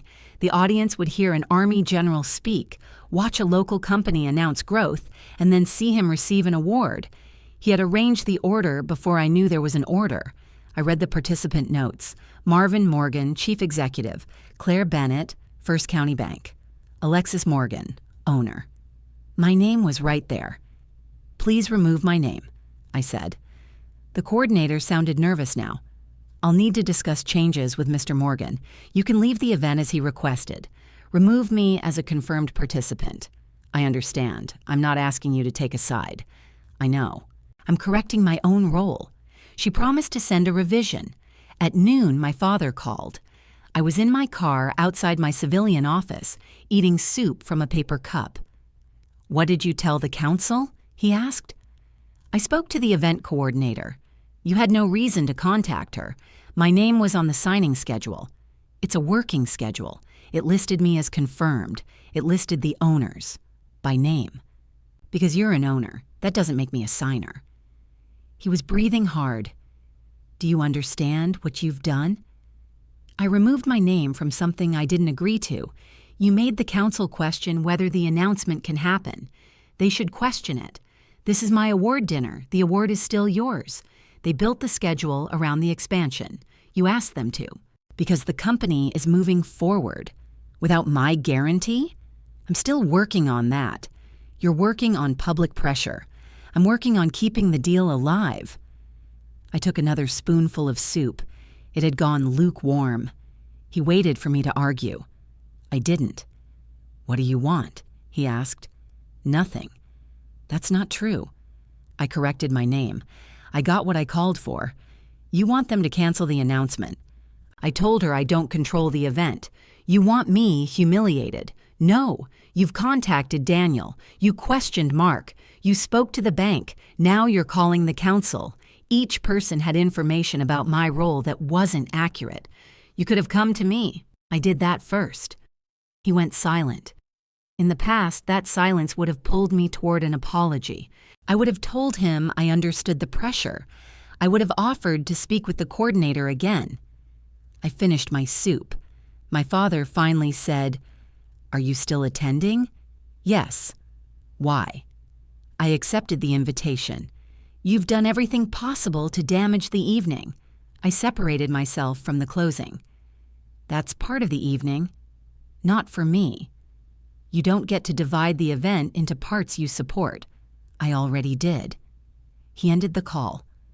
The revised schedule arrived an hour later. My name was gone from the participant line. The 5-minute segment remained. That was enough. I printed the schedule and placed it in my work bag. On Saturday, I had reserve duty. We were running a logistics exercise at the armory, moving supplies through a simulated interruption in transportation. The room wasn't dramatic. Folding tables, radios, paper maps held down by coffee cups. A printer jammed twice before lunch.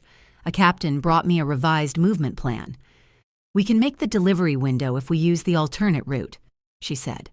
"What did the receiving team confirm?"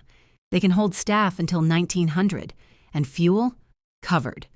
Show me the delay if the alternate route closes." She pointed to a handwritten line at the bottom. 45 minutes. We'd still arrive inside their limit. Good.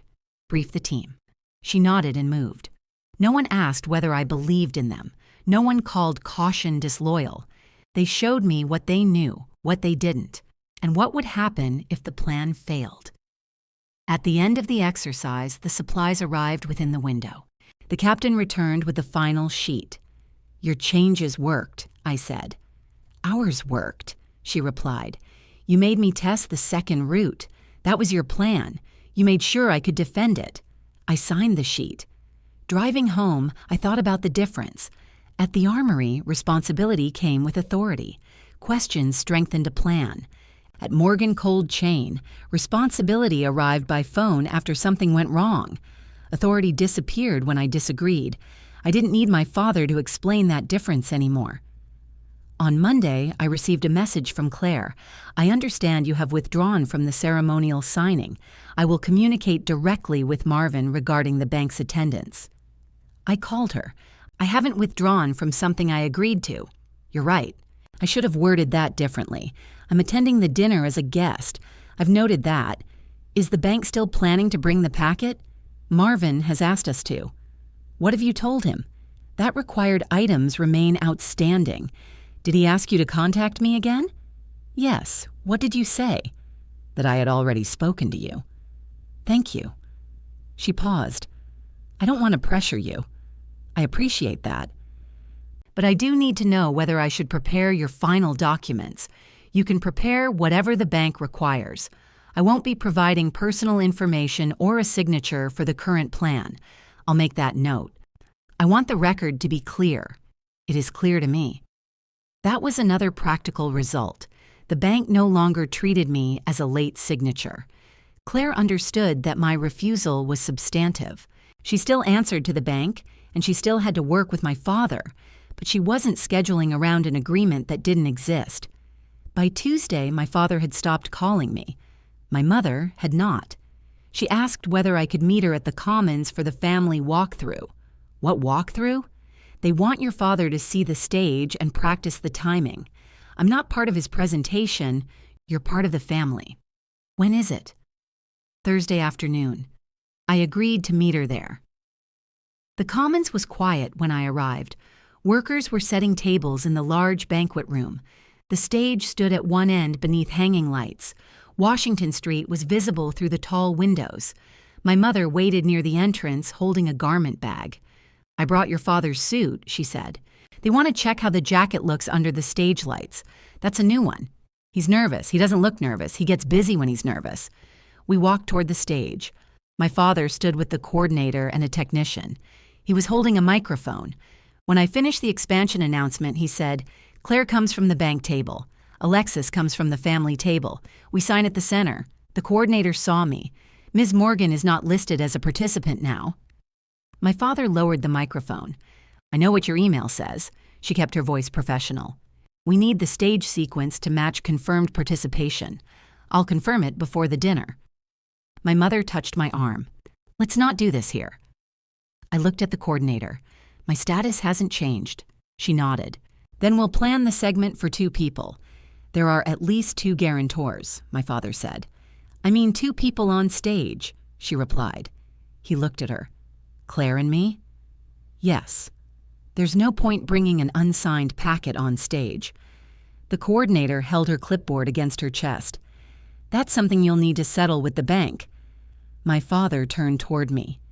Happy? I asked. Not to be listed. That isn't what I asked. I got the change I needed.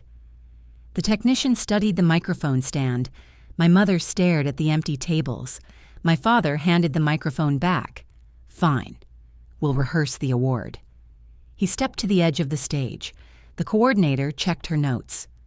After General Watkins concludes, the MC will introduce the company video. What company video? I asked. My father looked at me. The council made a short piece about Morgan Cold Chain. Does it mention the expansion? It mentions the future. The coordinator answered carefully. The final section uses material from the announcement. Financing 2? It says the company is preparing for regional expansion. My father shook his head. Are you going to object to every word? I'm asking what will be shown. It's my award video. Then why is an unfinished loan in it? My mother stepped between us. Please. The coordinator opened her folder. We can send the video link for review. Send it to both owners, I said. My father laughed once. This is exactly why businesses have one chief executive. The coordinator looked at him. I'll send it to the contacts you provided. Which contacts? I asked. Mr. and Mrs. Morgan. My mother looked surprised. I haven't reviewed any video. I provided her email for family approval, my father said. You used Mom instead of me. It's an award piece, not a financial statement. Then remove the financing language. The coordinator raised one hand. I can ask the production team to change that sentence. It doesn't affect the award. My father turned toward her. Leave it. We need factual approval, she said. It is factual. Is the expansion confirmed? It will be. She looked at me, then back at him. We can say the company is exploring expansion. My father's jaw tightened. That sounds weak. It's accurate, I said. The coordinator made a note. We'll revise the line. That success was small, but visible. An outsider had asked the simple question my family kept avoiding, and my father couldn't make an expected closing become a completed one. He gathered his papers and left the stage. My mother followed him. Before I reached the door, the coordinator called my name. "Your table assignment is still with your family," she said quietly. "Do you want that unchanged?" "Yes." She nodded and wrote something on her chart. My father was close enough to hear. He looked back at the clipboard, then at me. That evening, the revised schedule and video wording arrived by email. The expansion was described as under consideration. My name remained absent from the signing segment. My father replied to the coordinator, "Thank you. I will send updated family seating instructions separately." 10 minutes later, he asked her for the current seating chart. He didn't copy me on the new chart. The next day, my mother called while I was leaving work. "Have you chosen what you're wearing Thursday?" "The dinner is Thursday." "I know, that's why I'm asking. A navy suit." "Not your uniform?" "It isn't a military event for me. General Watkins is speaking. He's the speaker. I'm a guest." She paused. "Your father wants the family to look united. Then he should stop using the dinner to force a loan closing. Can we talk about clothes for 1 minute?" We were. "The navy suit is fine." I reached my car. "Did Dad change the seating chart?" "I don't know. He asked for it. He hasn't shown me anything." "Ask him." "Why are you making this my job because he won't answer me, and you think he answers me?" Her voice sharpened. "You've made your position clear. I'm trying to survive the space between you." I stopped with my hand on the car door. That was the closest she had come to admitting what the past few weeks had cost her. "I'm sorry," I said. "Are you?" "Yes." "But you're not changing your mind?" "No," she breathed out. "I'll see you Thursday." The day before the dinner, I received the final event schedule. My name remained off the signing segment. The video still described expansion as under consideration. There was no seating chart attached. I wrote to the coordinator, "Please confirm my assigned table." She responded, "Your seating will be available at registration." That told me enough. My father had instructed her not to answer. I could have called again. I could have driven to the Commons and demanded the chart. I did neither. The seat wasn't my leverage. My signature was. Thursday afternoon, I left my civilian office early and drove home to change. The navy suit fit the way it had the last time I wore it. I pressed a loose collar flat and put on small silver earrings. The challenge coin was still beside the invitation. I picked it up, turned it once, and slipped it into the inside pocket of my purse. Then I drove downtown. Washington Street was busy with dinner traffic. I parked 2 blocks from the Commons and walked past storefronts with the evening sun reflecting in their windows. Guests were already gathering inside. A regional council volunteer checked my name and directed me toward the coordinator. That was when I saw the seating chart. My place at the family table was gone. The coordinator showed me table 19 behind the divider near the kitchen doors. My father had sent the change that afternoon. He had placed me at a service table, not a distant guest table, not with company employees, a table used by the people working around the event. The coordinator apologized. I looked across the lobby at my father. He stood with my mother and several council members. The black closing packet was visible near the bank table. The expansion announcements rested in a neat stack beside his award program. He had removed me from the family table, but he still expected me to walk on stage and guarantee his loan. I thanked the coordinator and walked toward table 19. A white place card with my name sat between 2 empty chairs. The table was narrower than the guest tables. It held water pitchers, extra napkins, and a container of coffee packets. The kitchen doors swung open every few seconds. A server pushed a cart past me. "Sorry, ma'am, you're fine."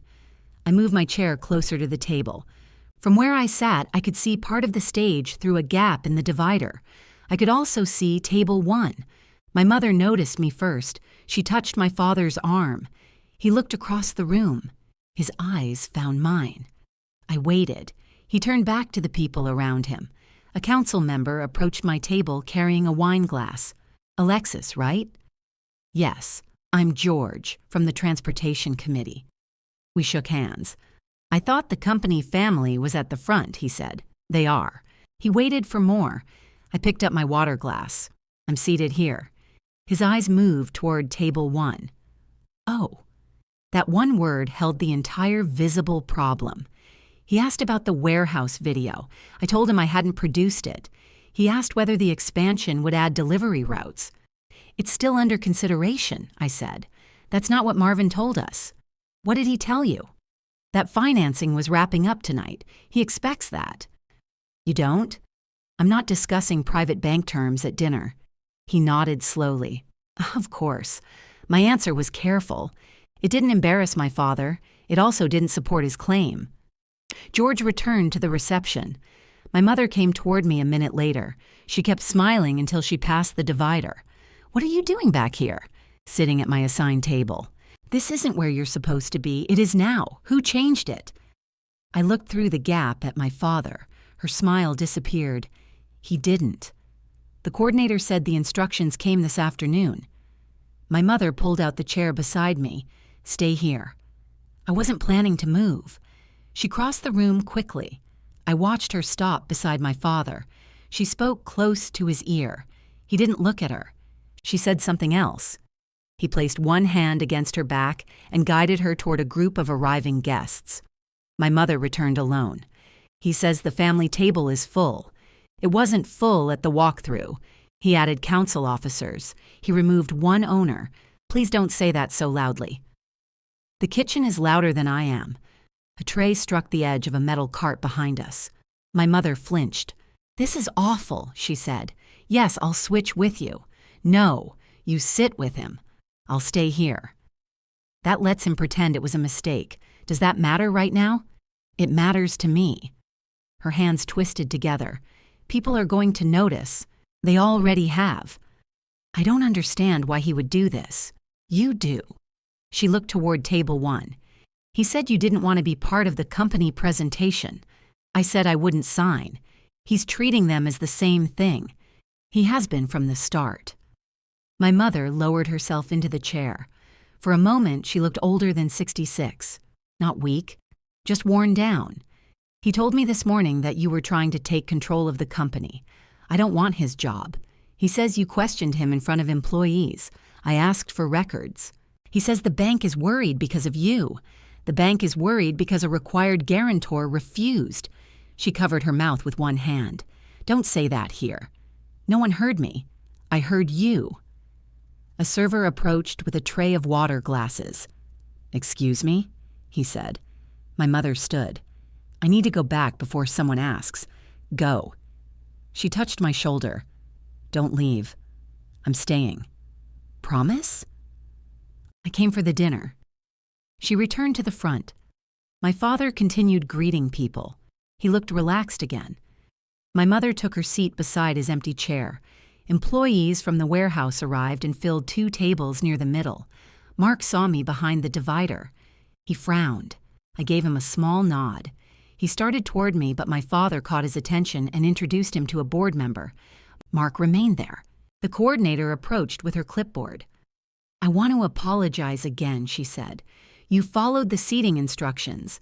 I didn't understand what the table was being used for. What did he tell you? That you needed access to the service passage because of the signing. I looked at her. He said, I requested that? He said it would be more practical. Did he tell you I had agreed to sign? He said the family matter would be resolved tonight.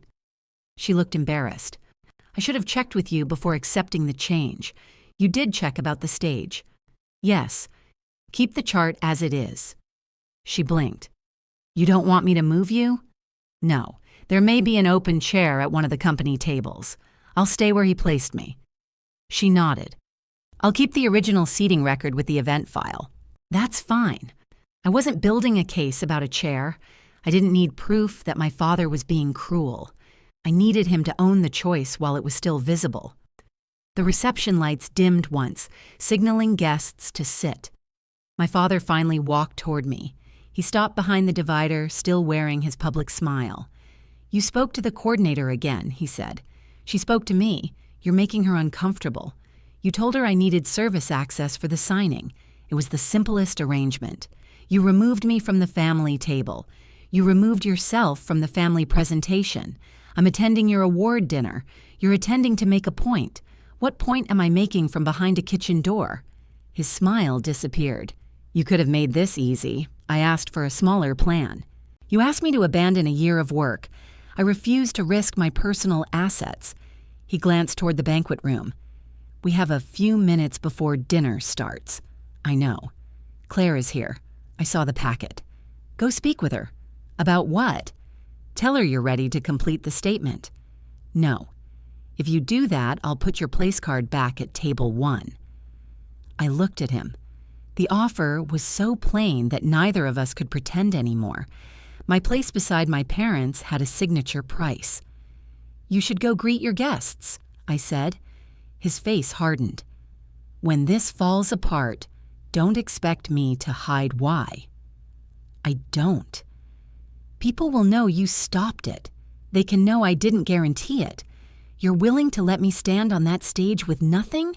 The award is not nothing. You know what I mean?" "Yes." He stepped closer. "This is your last chance to fix this privately." I held his gaze. I already answered privately. The kitchen doors opened behind me.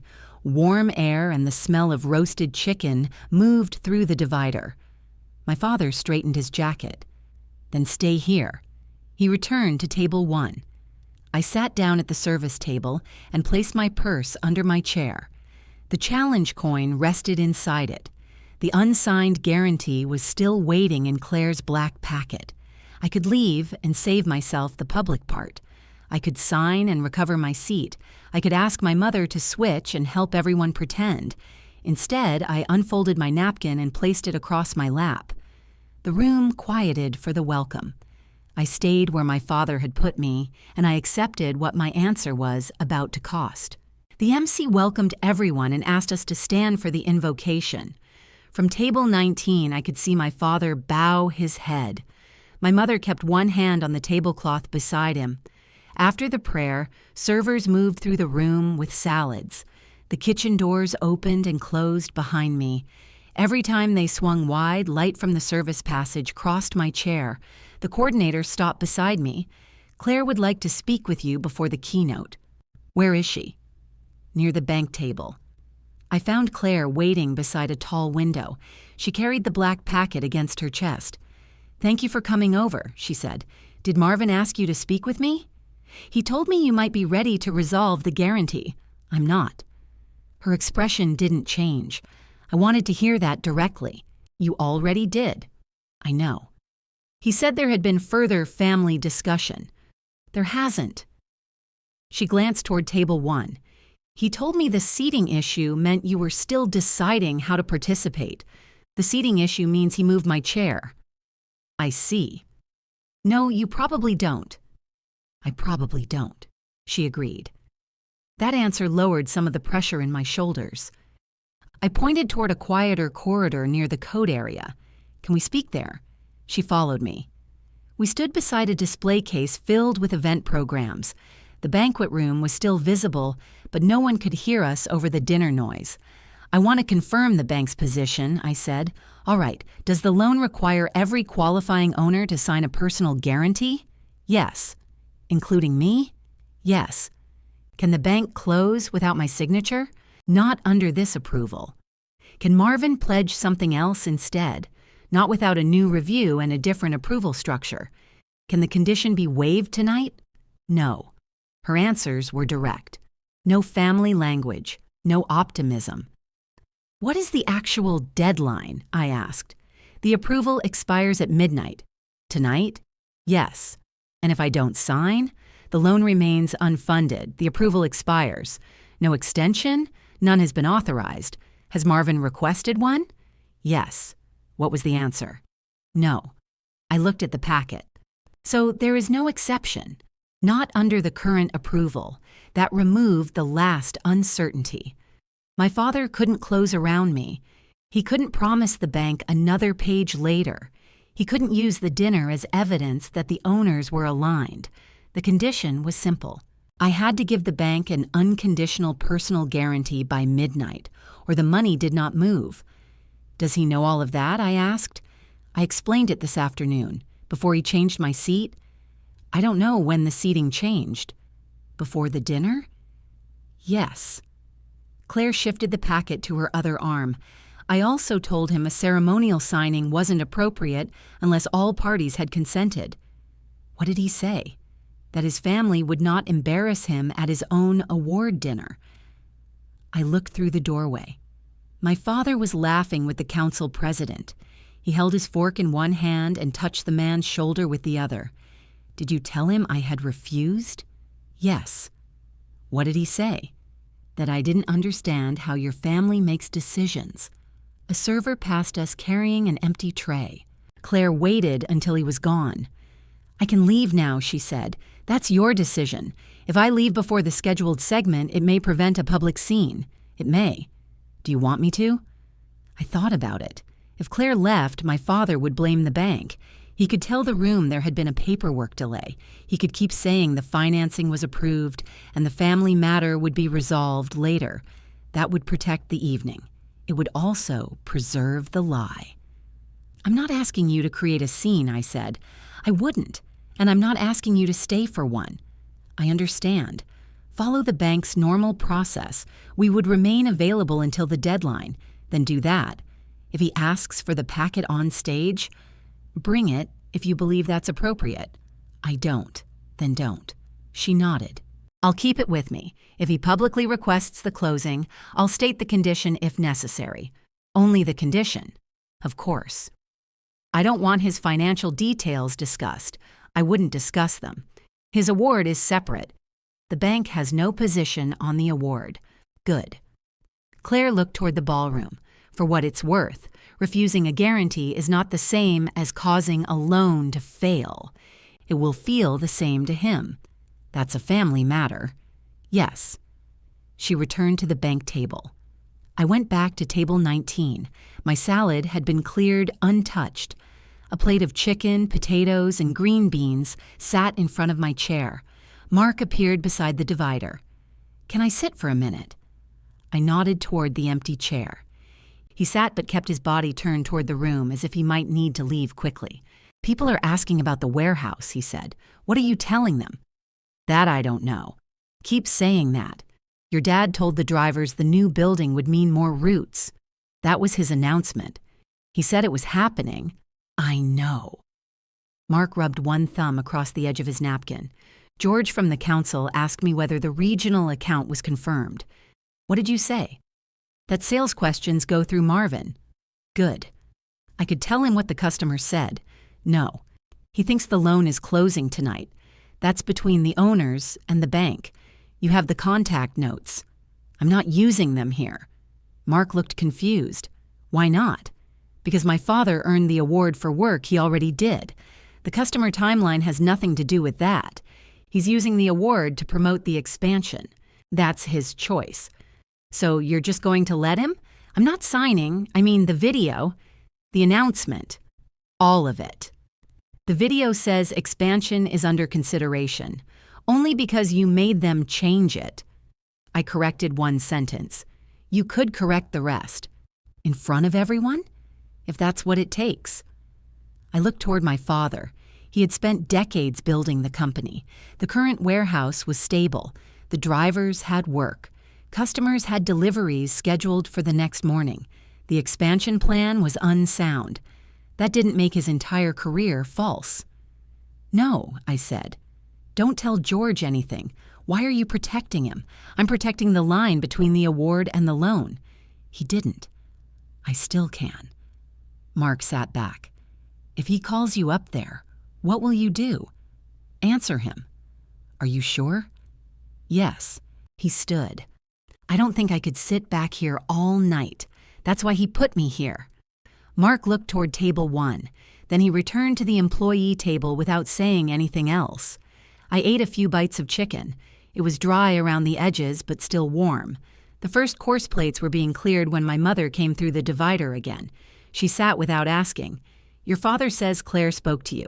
She did. Is there any way to sign for tonight and change it later? No. Could you sign long enough to preserve the evening? That isn't how a guarantee works. I don't understand all the bank language. It would be unconditional. If the company doesn't pay, the bank can come after me. But your father will change the plan after tonight. He hasn't changed it before tonight. He will if you give him time. The loan funds once it closes. Then can you make him promise in writing? A promise to change projections doesn't remove the guarantee. She rubbed both palms over her knees. What if he loses the building? Then he loses the building. And the equipment deposit? That may be lost too. Her mouth opened slightly. You knew that? Yes. How much? $24,000. She looked toward my father. He told me it was refundable. It was before the inspection period ended. When did that end? Several weeks ago? He let it pass? Yes. My mother stared at the stage. For the first time, the cost wasn't something I was describing. It had reached a number she understood. He said you wouldn't inspect the equipment, she whispered. He inspected it without me. He told me you delayed everything. I asked to go before the deposit became committed. She turned toward me. Why didn't you tell me? I tried to explain the deposit at dinner. You said he paid it. You asked me not to spoil the meal. Her face tightened. I didn't know it could be lost. Neither did I until I asked. She sat very still.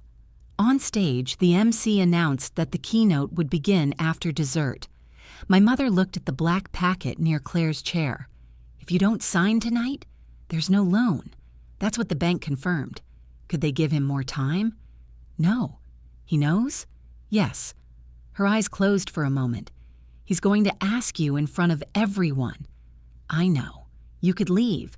So he can say, I avoided him? Does it matter what he says? It matters what I do. She reached for my hand. I let her hold it. If you stay and refuse, he may never forgive you. That isn't mine to control. What about us? I looked at her.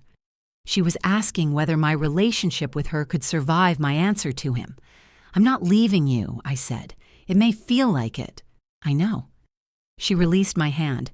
I don't know where to sit. Your place is at table 1. That doesn't feel right now. It's still your place. She stood slowly. Before she returned, she said, I'm sorry about the chair. It wasn't enough to repair anything. It was still the first time she had named one thing done to me without defending it. The lights dimmed again. Dessert plates were removed. The coordinator asked everyone to remain seated for the keynote. She came through the divider and checked the service passage. General Watkins is arriving this way, she told a server. Keep the doors clear. I moved my chair closer to the table. The coordinator looked at me. You can stay. We just need the passage open. My mother had returned to table 1. Claire held the packet on her lap. My father sat facing the stage with both hands around his coffee cup. I reached into my purse and touched the edge of the challenge coin. Then I closed the purse and placed it beneath my chair. I had verified the rule. I had refused to use the customer notes against his award. I had declined every quiet exit that would let him preserve the announcement. The relationship waiting after tonight would not be the one I came in with. I stood to give the service passage room, and the door opened behind me. Raymond stepped through wearing his dress uniform. The coordinator moved forward to greet him, but he had already seen me. He stopped. For 1 second, his eyes moved from my face to the service table behind me. Then he straightened and raised his right hand. Lieutenant Colonel Morgan. The room near the passage went quiet. I returned the salute. General Watkins. He lowered his hand. It's good to see you. You too, sir. The coordinator looked between us. You know each other? Raymond nodded. Lieutenant Colonel Morgan served on my task force. He didn't add anything else. He didn't ask why I was behind the divider. He didn't look for someone to blame. He shook my hand. You've done well? I'm still working, sir. I'd expect nothing less. Then he followed the coordinator toward the stage. The exchange lasted less than a minute. It was enough.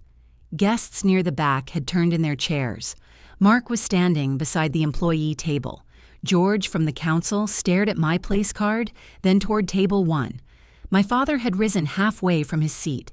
He looked at Raymond. Then he looked at me. He hadn't known. My mother said something to him, but he didn't answer. His eyes remained on the service table until the MC asked everyone to welcome the keynote speaker. Applause filled the room. I sat down. The server beside me whispered, "You're a lieutenant colonel?" "Yes." He looked at the place card again. "Sorry, I didn't know. There's nothing to be sorry about." Raymond reached the podium. He thanked the council, recognized the award recipients, and spoke about the work behind regional distribution. His address wasn't flashy. That was never his style. He talked about missed deliveries, damaged equipment, and the people who stayed late to make the next morning possible. Logistics isn't a promise that nothing will go wrong, he said. It's the discipline to know what you'll do when it does. My father sat with his hands flat on the table. Raymond continued. A sound plan survives honest questions. A weak plan asks people to stop asking. I looked down at my coffee. He wasn't speaking about my father. He didn't know about the loan. He had said similar things years earlier in rooms filled with officers and maps. This time, my father heard him.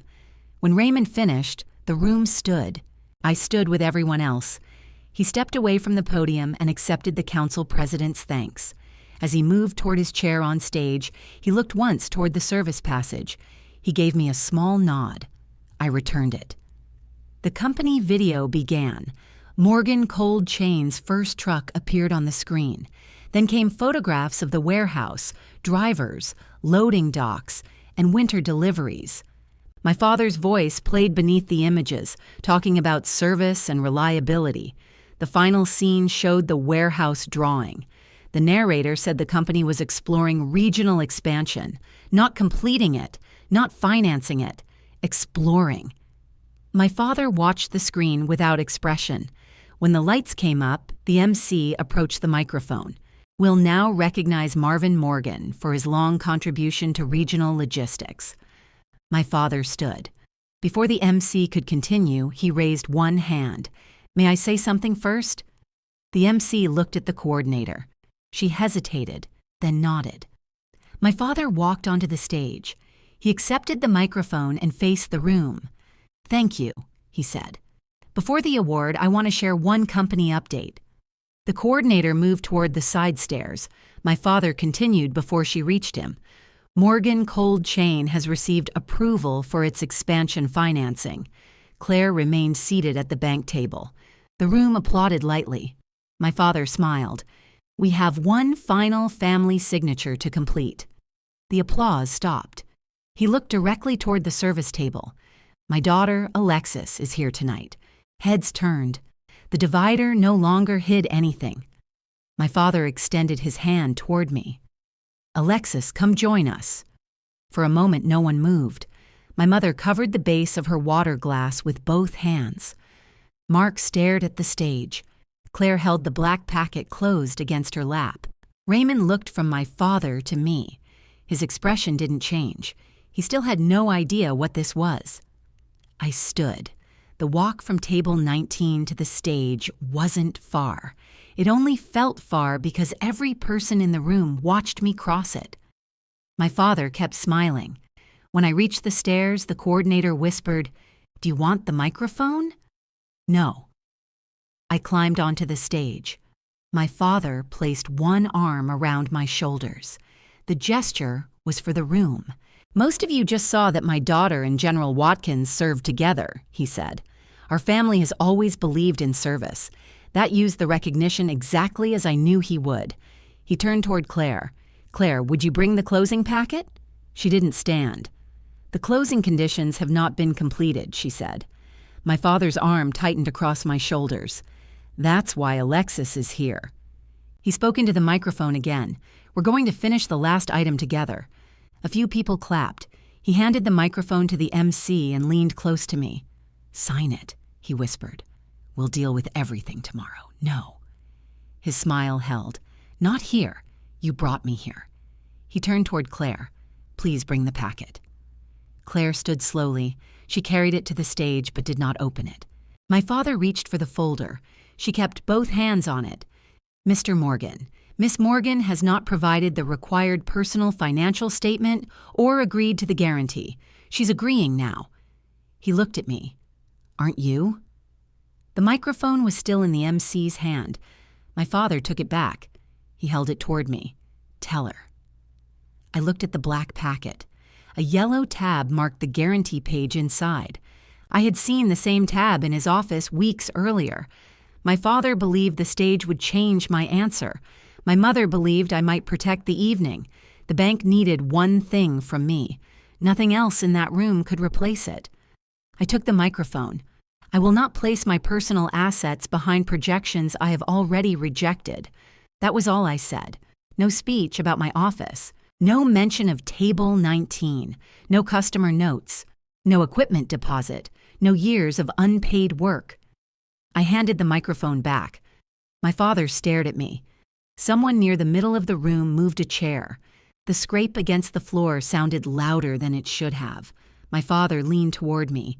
Tell them we need more time. The bank already answered that.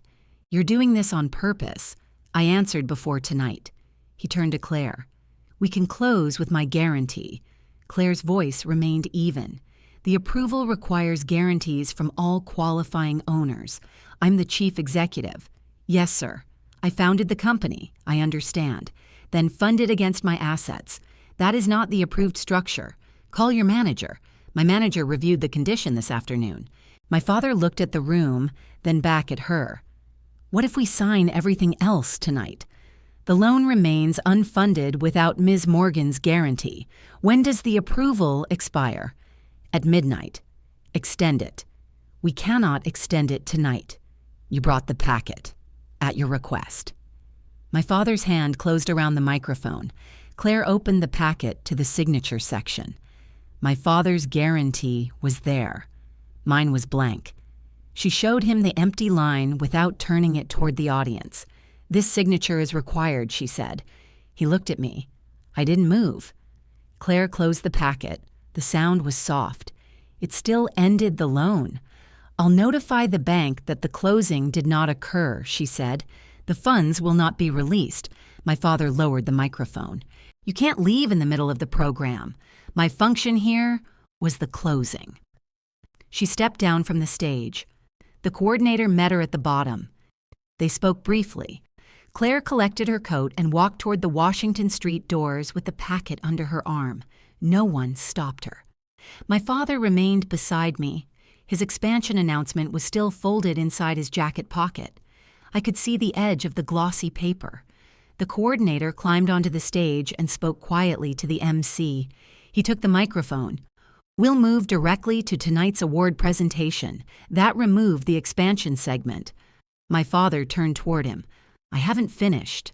The coordinator said, The bank has left, Mr. Morgan. I can still make the announcement. The video already covered the company's future. That wasn't the final version. The council is proceeding with the award. Her tone was respectful. It was also final. My father looked toward the audience. People weren't laughing.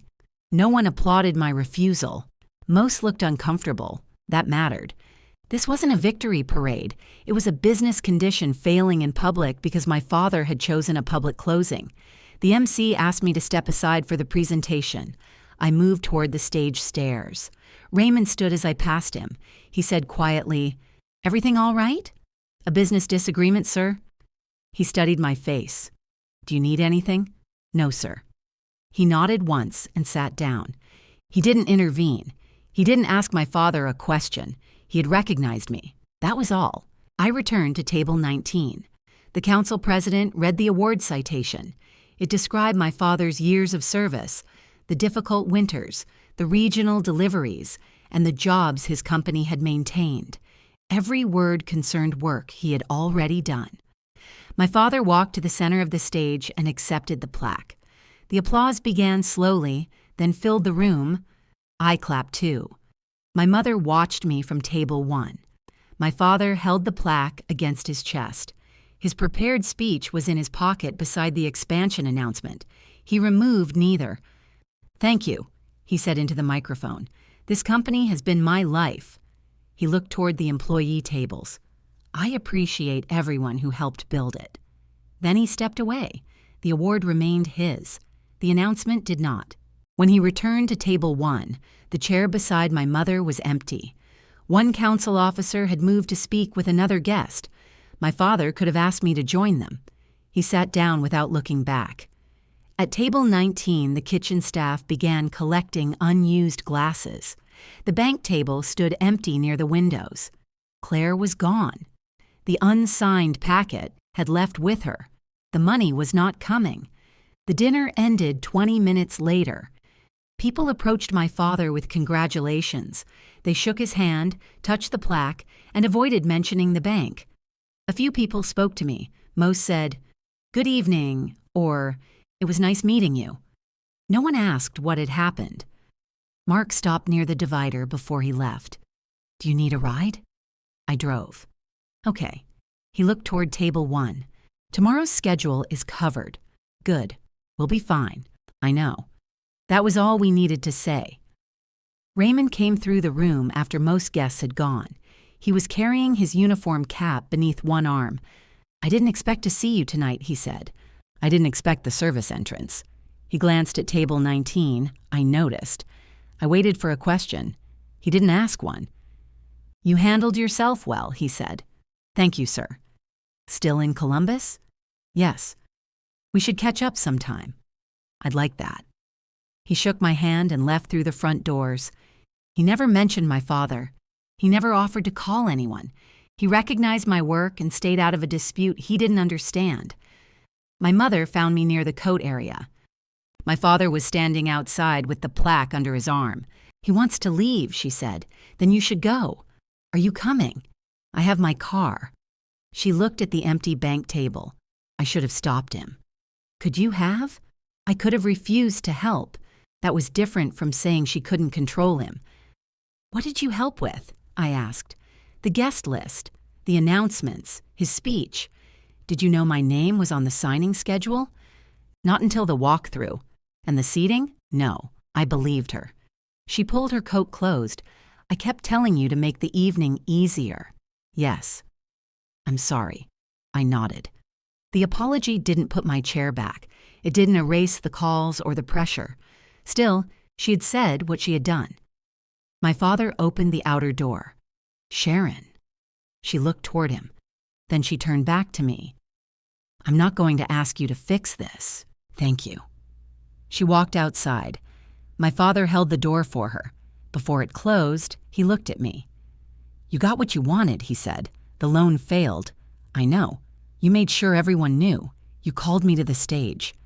He opened his mouth, then stopped. My mother touched his arm. They left. At 12:06, Claire emailed both owners. The approval had expired unfunded. My father didn't respond. On Friday morning, Daniel sent the company's current cash report. The existing operation remained stable. Payroll, fuel, warehouse costs, and scheduled deliveries were covered. No current job depended on the expansion loan. That distinction mattered.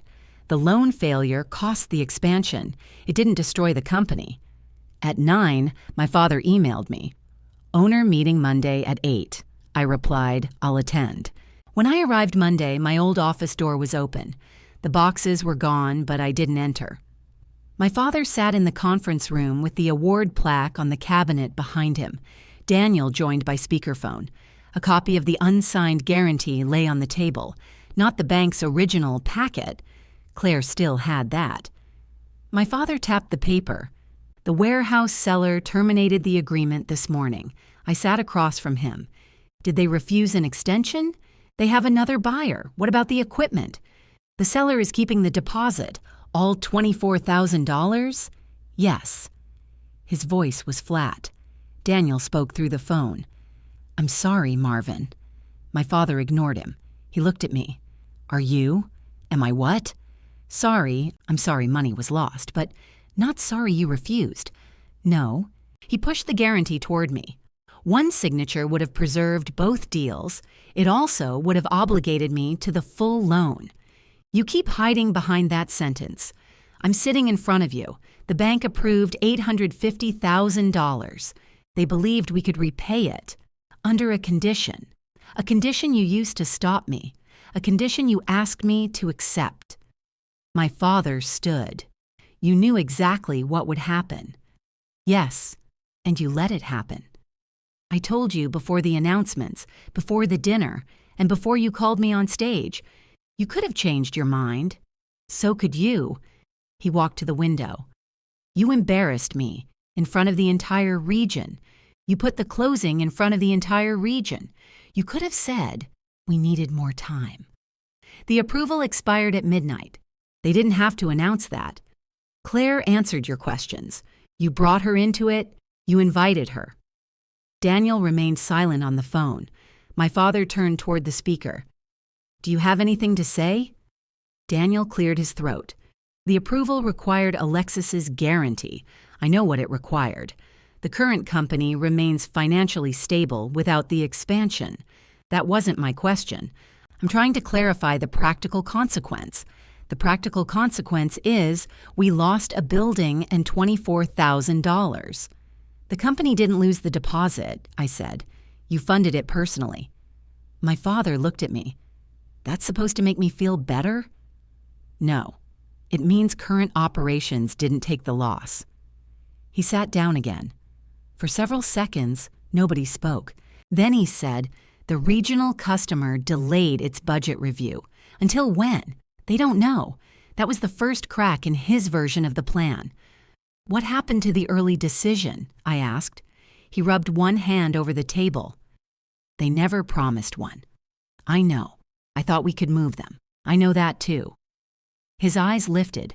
Stop saying that, then stop explaining things I already warned you about. He looked at the unsigned page. Daniel, did you send her the downside forecast before the dinner? Yes. Did you tell her it was conservative? I told both of you what assumptions it used. That wasn't my question. It was the correct forecast without the regional account. My father leaned back. You agreed with her. I agreed with the calculation. You should have told me the bank wouldn't extend. I don't control the bank. My father had reached the edge of the circle. There was no one else left to place inside it. The bank had followed its condition. Daniel had shown the downside. Mark had recorded the customer timeline. I had refused in writing. My father had announced money he didn't control. He looked at me again. What happens now? Current operations continue. I know that. Then what are you asking? How do we expand? There it was. The old request wearing different clothes. He wanted me to rebuild the plan. I folded my hands on the table. I'm not taking that on. You're an owner. Yes. You said you wanted involvement. I want owner review. I'm not returning as unpaid emergency labor. This isn't an emergency. You called a meeting 3 days after the loan failed and asked me how to save the expansion. I asked how we move forward. You prepare a plan. I'll review it. He stared at me. You're better at this part. That's why you should have involved me before making commitments. So you'll punish the company. The company is operating, you know what I mean? Yes. He stood and walked to the cabinet. His award plaque caught the light from the window. I can't do everything, he said. No one asked you to. I built this company, and you still need other people. He turned. What do you want from me? A smaller plan that doesn't require my personal guarantee. That may take years. Then phase it. We lost the building. Find a plan that doesn't depend on that building. You make it sound easy. I don't think it's easy. What else? He knew there was more. If you bring me a plan, bring it before you announce it. Give me the same information you give Daniel and the bank. Treat my decision as an owner decision, even when I'm your daughter. My father looked down. And the warehouse work? I'm not resuming it. Ever? Not under the old arrangement. What does that mean? No unpaid problem solving. No calling me only when something fails. If you want operational work, define it and pay for it. His face tightened at the word pay. You own 30%. Ownership doesn't make my labor free. Daniel said nothing. My father picked up the copy of the guarantee. You've changed. No. I stopped making the same arrangement easy. He folded the paper once. You expect an apology? Not today. That answer surprised him.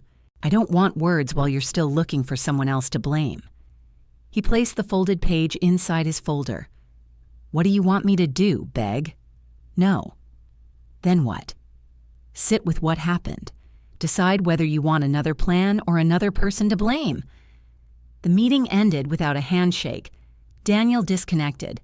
My father carried the old expansion folder into his office. I left through the loading office. Mark looked up from the dispatch board. Everything okay? Current work continues. And the expansion? It's over. He nodded. Then he turned back to the day's routes. The truck still left on time. The cold room stayed full. My father kept his award. He also kept the cost of the decision he had made. I went back to my civilian job and waited to see what he would do without me solving the next part. For the first week, nothing happened. My father sent the financial statement on time. He didn't add a note. He didn't ask me to check anything. The warehouse kept operating. On Wednesday night, Freezer 1 failed again. I learned about it the next morning because Mark included the repair cost in the operating report. No one called me. Maintenance replaced the control board. The product was moved safely. Deliveries left on schedule. My father had respected the boundary when it was inconvenient. That was the first test. The second came at Sunday dinner. My place was set beside my mother. My father sat across from me. No bank folder appeared. No expansion papers waited on the counter. My mother served pot roast, but this time she sat down before the food cooled. Halfway through dinner, she looked at me. May I ask about the company? You can ask. Are you still receiving the records? Yes. Is Marvin sending them on time? My father looked at his plate. Yes, I said. She nodded. That's all I wanted to know. My father didn't use the opening to argue. We talked about the gutter repair and Raymond's keynote. My mother asked whether I planned to contact him. I sent him a note, I said. We'll have coffee when his schedule brings him back through Columbus. My father lifted his eyes. You worked for him? On his task force? He remembered you. Yes. What did you do for him? Logistics planning. My mother gave him a look. My father understood it. You don't have to explain, he said. That was new too. After dinner, my mother brought 3 plates to the sink. I carried the glasses. She handed me the dish towel, then stopped. Do you want to help? I took it. Yes. She washed. I dried. My father remained at the table. After a few minutes, she said, I used to think keeping the peace was neutral. I placed a glass in the cabinet. It wasn't. No. I kept asking you to absorb whatever he did because you were more likely to listen. I know. That wasn't fair. No. She rinsed another plate. I'm trying not to do it anymore. I looked toward the dining room. What happens when he gets angry? He gets angry. The answer was simple. It had taken her years to say it. 3 weeks passed before my father sent anything about expansion. The email subject read, Owner review, no action taken. Attached was a 6-page proposal. He had removed the warehouse purchase. He had removed the used equipment. He had removed the regional customer from expected revenue. The new plan reorganized part of our existing building. It added 1 packing station instead of a full line. Work would happen in phases, and each phase would be paid from company cash after current payroll. Fuel and operating reserves were protected. No bank loan, no personal guarantee. He included a downside case. At the bottom of the email, he wrote, No commitments have been made. I reviewed the proposal twice. The first phase made sense. The second assumed we could complete installation without disrupting 2 current customers. I marked the problem and sent it back. I cannot approve Phase 2 with this installation schedule. My father replied, received. He didn't call my mother. He didn't print an announcement. He didn't tell Mark to begin moving routes. 4 days later, he sent a revised schedule. The installation moved to a slower period.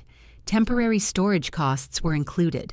The cash reserve stayed above the agreed level. I asked Daniel to verify the calculation. He did. My father scheduled an owner meeting for the following Monday. When I arrived, the conference table held 3 identical folders. One for him, one for me, one for Daniel's notes. My old office remained in use for company storage. No one had put my name back on the door. That was fine. My father waited until I sat. I want to say something before we review the plan. I opened my folder. Go ahead. He placed both hands on the table. I announced financing I didn't control. I waited. I knew you had refused. I thought if everyone was there, you wouldn't let the closing fail. That's true. He nodded once. I used the dinner to pressure you. Yes. I moved your seat because you removed your name from the signing. Yes. He looked toward the window. I was angry that the council changed the video. They corrected one sentence. I know. He turned back. You rebuilt our route and temperature systems when the company was failing. That work is why you became an owner.